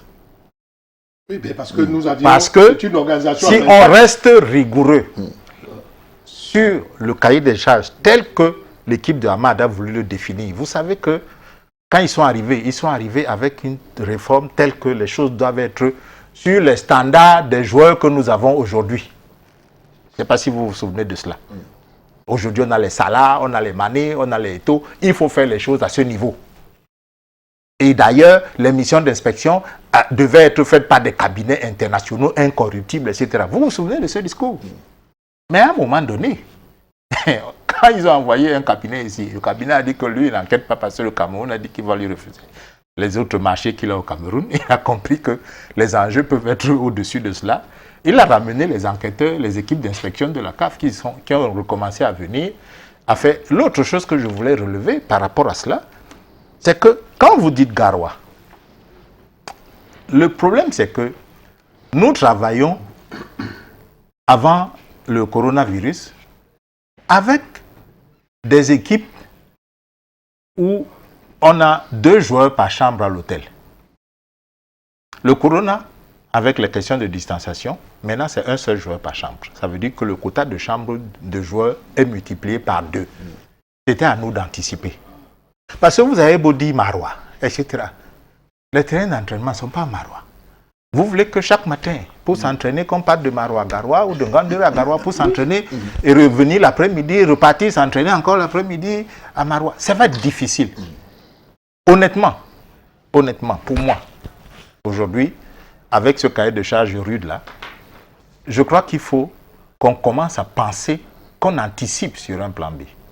Si Olembe et Garoua peuvent ne pas être disponibles, je crois d'ailleurs que c'est la principale raison du report du tirage au sort. Parce que quand on fait un tirage au sort, les sites aussi sont déterminés immédiatement. Tout à fait, absolument. Quand vous avez 2 sites qui sont incertains, ça va être difficile de faire le tirage au sort, c'est trop compliqué. Donc qu'on passe à un plan B. Si nous ne pouvons pas avoir Marois disponible, Garoua, vous dites qu'il n'y a pas d'hôtel. Le ministre du Tourisme, il est de là-bas. Soit dit en passant. Si Olembe peut ne pas être prêt, mais qu'on réfléchisse, parce qu'il n'y aura pas d'autre solution interne. Sauf ce qu'il a dit, que la CAF mette 2 poules sur le même stade. Ce qui va être difficile pour les questions de programmation, d'arrosage, de la pelouse, de respiration du stade. On peut regarder à côté. L'euro aujourd'hui se joue dans combien de pays? 11. Pourquoi ne solliciterons-on pas pour le premier tour une poule en Guinée équatoriale, je ne sais pas. Pourquoi on ne le ferait pas? Ok, une solution, Mme Kani? Non, je crois qu'il ne faut pas que les penchants politiques de Charles chassent le grand analyse de sport que nous reconnaissons tous. Pourquoi? Parce que s'il n'y a pas l'eau à Yaoundé et qu'un événement apporte de l'eau, on ne peut pas dire que ce n'est pas bon pour ceux qui manquent de l'eau. Je ne l'ai pas dit non plus. Donc l'événement là, c'est une bonne chose pour ceux qui manquent de l'eau. Pour les routes, voilà. ça. Oui, c'est clair. Je n'ai pas dit le contraire. Non. Ok. C'est ce que nous on voulait dire. N'interprétez pas mal ce que j'ai dit. J'ai l'impression que toi aussi tu nous as mal interprété. Parce que quand nous on disait ça, c'est parce que nous, on pensait justement à ceux qui vont profiter d'un événement comme ça pour voir les conditions de vie s'améliorer. On ne peut pas être fait comme ça, on ne voit pas ça. Et en cela, la CAN a été une merveilleuse opportunité. Pour ceux, même ici à Douala, tout à l'heure il a convoqué, mais ça a changé énormément. Nous en faisons... Autour du stade... Acceptons d'abord ce que nous avons fait. Nous en faisons le constat, je suis d'accord. Non, mais à ce cas-là... Mais mon message, c'est que ne gouvernons pas en attendant ce genre de choses. Vous savez que ce n'était pas le débat. C'était pas le débat. Deuxièmement, la CAF nous n'en veut pas en tant que telle. Je suis d'accord avec vous, mais nous en veut à cause de ces pratiques, de ces traditions de corruption. Qui sont liées à la nature du football dans le monde. C'est ce qu'on est en train de dire. Qui trouve du répondant au Cameroun? Non, pourquoi là, je ne suis pas d'accord. Pourquoi? C'est que avec vous, c'est que ailleurs, on a vu avec moins que ça. On a fait ça s'est fait. Ça s'est fait. Mais chez nous... Avec moins que les standards qu'on attend au Cameroun, ça s'est fait. La CAF n'a rien dit. Et les autres étaient à 16, nous sommes à 24. C'est pour cela que je dis... Voilà. C'est le cahier de charge. Oui, mais c'est déjà. La CAF ne peut pas être, comment on dit ça, pleurer sur ses propres turpitudes. Vous voyez, la CAF elle-même. Même en matière de cahier de charges, la responsabilité en partie est comme à la CAF. Donc pour dire que ailleurs, avec moins, le niveau de standard était tellement bas, mais on a célébré la compétition. Je pense que c'est le football qui est en jeu seulement. Le Cameroun, le niveau où on a atteint là, c'est-à-dire que le Cameroun est prêt. On ne pouvait pas, je termine. On sort par là. Anticiper sur le coronavirus. Qui pouvait anticiper sur le coronavirus? Personne. Comment on devait faire? On a fait le CHAN. Non, je dis au niveau de l'aspect que vous avez. Le CHAN était pendant le coronavirus. C'est-à-dire que, puisque à tout moment, on n'y contrôle rien, on peut vous sortir un variant demain. On dit qu'on soit un variant demain, on commence à le confiner. Je parle Alors, docteur Edouard, je dis qu'actuellement, là, l'une des pommes... malgré le chat, je dis qu'on peut le sortir un variant demain, on est d'accord là-dessus. On peut sortir un variant demain, et dit que le variant là est très dangereux, tout ça. Et ça impacte sur cette affaire. C'est dit d'anticiper. Okay. Mais pour le reste, je suis d'accord avec vous. Très rapidement, l'une des pommes de discorde entre la CAF et le COCAN, comité local d'organisation, c'est l'événementiel. La CAF voudrait récupérer l'événementiel, alors que le ministre des Sports dit avoir donné cet aspect à un opérateur local, ce qui n'est pas vu d'un bon œil par la Confédération africaine de football. Vous pensez que ça peut être aussi un instrument de chantage pour dire, vous dégagez cet opérateur et puis on vous donne... Mais voilà, vous êtes arrivé. Il y a tout ça. Je ne sais pas pourquoi vous ne voulez pas poser ces questions. Voilà le véritable problème. Le problème aujourd'hui, c'est ce que nous vivons au niveau de la façade maritime. C'est-à-dire que c'est mieux que les partenaires gagnent de l'argent que le Camerounais gagne de l'argent. Et le ministre Mouélé, avec le président de la FECAFOOT, pense que autant vrai que Bafoussam a gagné d'après Kounié, qu'un Camerounais peut aujourd'hui être le moteur de l'événementiel pour traîner derrière lui les avantages, les valeurs ajoutées pour les Camerounais. Ça coûte environ 1,2 milliard de francs Très bien. CFA. Et donc, ça veut dire que c'est beaucoup d'argent. C'est 1 milliard. La CAF, avec le secrétaire général qu'on connaît, veut donner ça, parce que ce que vous n'avez pas dit aux téléspectateurs qui nous suivent, c'est que le secrétaire général veut donner la partie événementielle à une société suisse. Il faut dire, pour qu'on nous suive. Mais ce volet le dire aussi. Oui, laissez-moi venir. C'est un volet qui appartient à la CAF, dans le règlement de la CAF. Ça n'appartient pas au pays. Charles, je vais vous dire quelque chose. Vous restez toujours accrochés sur ce que les partenaires viennent dire. Mais vous oubliez que nous aussi, au Cameroun, on peut leur faire comprendre que nous avons, n'est-ce pas, les gens qui peuvent faire ce genre de trucs. Je sais que le cahier des charges a été signé, mais il y a des avenants. Parce qu'aujourd'hui, je vous dis que le véritable problème qui se pose aujourd'hui au niveau de retard de cette organisation, si le staff qui arrive demain, prochainement, j'arrive mardi, le 15. Si le ministre de Sport, avec mon petit frère Mbombo, leur dit directement, écoutez, l'événementiel, prenez-en, faites ce que vous voulez, nous on ne veut plus, on signe. On va signer. Vous pensez que c'est aussi la même chose? La CAF n'est pas menacée. C'est pour ça que j'ai dit que la CAF nous laisse un peu sa politique là, parce que nous, on sait qu'on est prêt, on sait que le Cameroun va bien organiser cette compétition.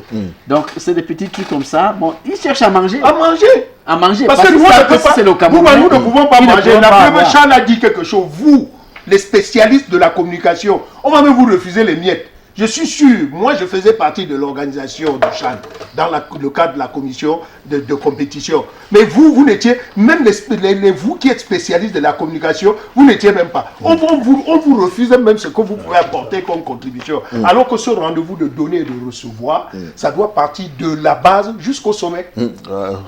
Barissa Achou, terminé. Oui, je disais que la CAF doit nous laisser, n'est-ce pas, organiser notre compétition sans se mêler avec des intérêts intestins. Parce que lorsqu'il y a des compétences locales, il faut que la CAF travaille avec ses compétences. Que de nous dire, comme mon frère Mouyemedi dit ici, là, que c'est de la compétence de la Barissa, c'est pas moi qui le dis. On va laisser pour ça, ce n'est même pas le cas de charge. C'est le règlement de la compétition. C'est oui, mais on peut changer au Cameroun. C'est un article que nous avons accepté. Du fait que nous adhérons à la CAF, nous acceptons le règlement. On est d'accord, non? Il doit proposer une compétence locale. Pourquoi la CAF? C'est elle qui décide. Il y a des impondérables. À ce point. Par exemple, le Covid a eu un impact dans tous les pays du monde. C'est pour ça qu'on peut dire aussi que le Covid ayant joué l'événementiel passe au ça vous a terminé. On parlait de l'événementiel. Mais je voudrais quand même, puisque vous parlez, puisque s'il vous plaît, on termine là-dessus. Il y a quand même des impondérables. On va terminer sur cette question. Vous parlez des compétences. C'est-à-dire que malgré tout, une seconde, je vous en prie, toute proportion gardée. Est-ce que le Cameroun n'a pas trop fait par rapport à cette CAN? Est-ce qu'on peut dire qu'on n'a pas trop fait? Si on commence à partir du fait que la FIFA, la CAF elle-même, passe de 16 équipes à 24. Ça aussi, c'était que la guerre règlement intérieur. Ils ont changé comme ça en cours de route. On a accepté. Nous l'avons accepté. Mais on a trop fait. Le pays a trop fait. Et oui, et même par rapport à l'histoire de la CAF, par l'organisation de la CAF, le pays a trop fait. Ok. C'est pas de demander à la CAF quand Ok. même comme H dit, de nous laisser tranquilles. Président Madakari, on Et que a le compris. football soit joué. Parlant des compétences locales, on ne peut pas faire un poids, deux mesures. Quand on regarde quand même le comité local d'organisation, on est un peu écœuré et on se pose la question, comment faire une commission de communication sans presse privée? Alors, Mais c'est dramatique. C'est dramatique. Et ça, d'ailleurs, quand il y a eu le Chan, il y avait toujours ce problème de la presse privée qui était presque à la périphérie du sujet. Je crois qu'il faudrait que le COCAN se ressaisisse. Parce que j'ai entendu le ministre de Sport dire qu'on sera prêt et tout ça. Bon, malheureusement, c'est un discours qu'on a déjà entendu avec l'ancien ministre des Sports. Et ce type de discours ne convainc plus personne. Moi, je crois qu'il faudrait que, sur le plan interne, qu'on puisse faire en sorte que la presse privée ait sa place, la place qui est la sienne. Et puis, en ce qui me concerne, cette affaire d'événementiel et tout, si ça doit rapporter 1 milliard, vraiment, il ne faut pas que nous on perde la canne pour des histoires de cette nature. Si c'est ça qu'ils veulent, qu'on leur laisse ça. Moi, je crois qu'il faut leur laisser ça. Puisque les gens... Qui ne nous plaît pas contre les salons, c'est ça le véritable problème. Il y a des gens qui ont déjà pris 180 milliards, ils sont allés dans tous les sens. Je te vois Une affaire de 1 milliard peut nous empêcher d'avoir la canne, mais je ne sais pas pourquoi nous allons nous accrocher dessus. Puisque ça revient à la CAF, à la CAF d'office, je crois qu'il ne faut pas que ces gens-là s'accrochent sur 1 milliard pour nous faire perdre la canne. Donc il faut s'en débarrasser le plus rapidement possible, laisser la CAF à la CAF, ce qui appartient à la CAF, et que notre canne, puisque tous les Camerounais, sans exception, ont besoin de cette canne. Alors, ce n'est pas une affaire de ceux qui nous gouvernent, parce que nous, on ne le sait même pas. Nous, on ne tient même pas compte de ces gens-là. Nous pensons que la canne, c'est quelque chose que nous attendons depuis 40 ans. Et si elle est à nos portes, il faut qu'on ouvre la porte pour que la canne s'installe. Parce que nous pensons que... On a parlé des événements, il a parlé des événements tout à l'heure. Même au temps de l'Ancien Régime, les comices agro-pastoraux étaient des occasions, n'est-ce pas, pour refaire les villes, pour booster, n'est-ce pas, le développement des villes. Donc c'est une occasion pour booster plusieurs villes dans le pays. In fine, doit-on avoir peur avec la venue de ce staff de la Confédération africaine de football dans nos milieux à partir du 15 qui compte séjourner au Cameroun jusqu'à l'organisation de cette compétition, au cas où on trouvait un terrain d'entente? Oh, peur, peut-être pas, parce que quand vous regardez le délai qu'on nous accorde pour le stade de Lembe, qui est jusqu'en novembre, vous comprenez que ça va être difficile qu'on nous prenne la canne en novembre pour la confier à un autre pays en 1 mois et demi. Ça veut dire qu'implicitement, on est en train de nous dire vous avez votre canne, en réalité. Mais simplement, ce que je veux qu'on comprenne, c'est qu'il y a, dans cette affaire, c'est un accord de parti. C'est un accord de parti. Quand vous savez que le règlement dit que pour cette chose-ci, c'est la CAF qui décide, vous ne pouvez pas prendre d'initiative sans vous, la mascotte. Pour l'hymne, qu'est-ce qu'on a dit? Ça doit être validé par la CAF. C'est pas ce qu'on a dit ici? Tout à fait. Pourquoi on n'a pas imposé que nous on a choisi, c'est fait? Non, c'est qu'il y a des domaines. Ces gens ont fait un règlement. Parce que, disons-nous très bien, que le cahier de charge, le règlement de la compétition nous permet d'avoir beaucoup de gains aussi. De la même manière, on a aussi beaucoup de responsabilités, loger les gens, etc. Et tout. Donc, je crois que la peur qu'on n'organise pas, non. Mais simplement, il faut qu'on arrête de croire que c'est parce qu'un tel est pessimiste sur un plateau de télé qu'on n'a pas payé le sous-traitant à Olembe. Ça n'a aucun rapport. Mon pessimisme ne peut pas empêcher qu'on paye un sous-traitant. Rien à voir. Et l'autre chose que je voulais dire par rapport à vous n'allez votre pas question, empêcher également aux gens de faire... C'est pas vous qui les avez empêchés de faire leur travail. mais pas du tout. Tout à fait. Parlant aussi de la presse privée dans la commission de communication, pour moi, c'est pas nécessaire en réalité. Parce que le rôle de la presse privée, c'est de rendre compte de l'événement.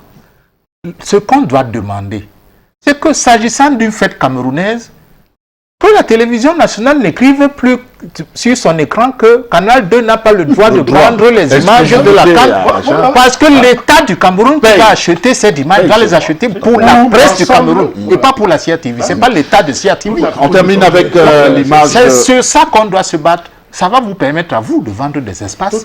Et c'est là où vous gagnez, ce n'est pas en étant dans des commissions. On termine avec en fait, les commissions de la CAF, c'est bénévole. Semaine avec notre collègue Robert Charlton qui a été conduit à sa dernière demeure hier du côté de Ndikilmiti avec les collègues qui l'ont accompagné.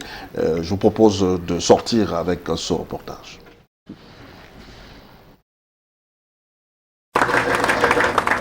la plume a été brisée, symbole de rupture. Charles Robert Itok n'est plus et son âme repose désormais en paix au cimetière de Saumon en Dikinmeki. Les différents témoignages que vous avez vous et moi suivis,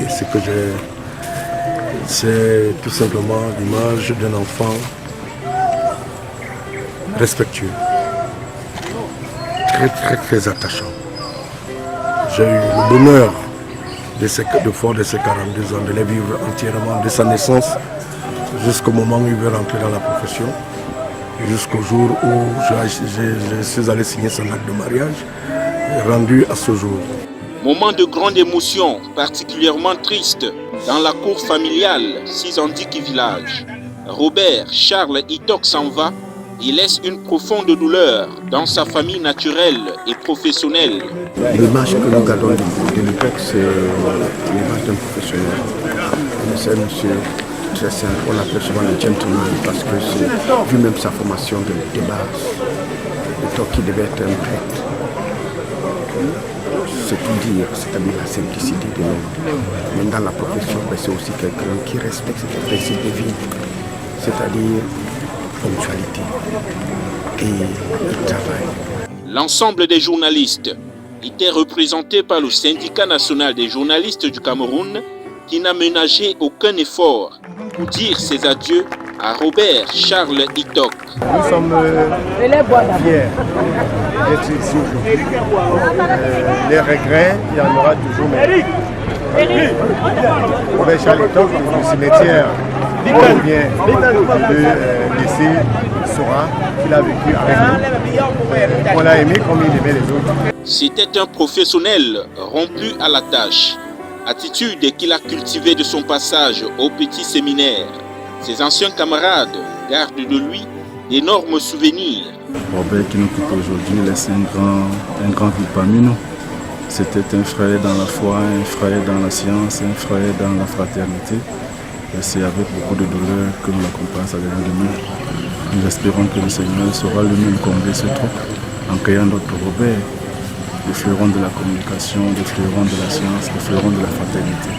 C'est tout ce que nous pouvons demander, que le Seigneur le reçoive dans sa paix. Robert Charles Itok quitte la scène à la fleur de l'âge, 44 ans seulement. Une prime lui a été décernée à titre posthume par sa famille professionnelle. Il s'en va, il laisse une jeune veuve et toutes les voix se sont unies ce samedi en Dikinmeki village pour dire adieu Robert Charles Itok.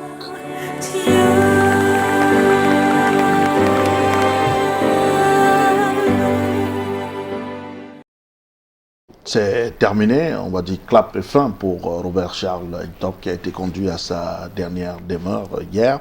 C'est également terminé sur ce plateau. Peut-être un mot à l'endroit de l'illustre disparu.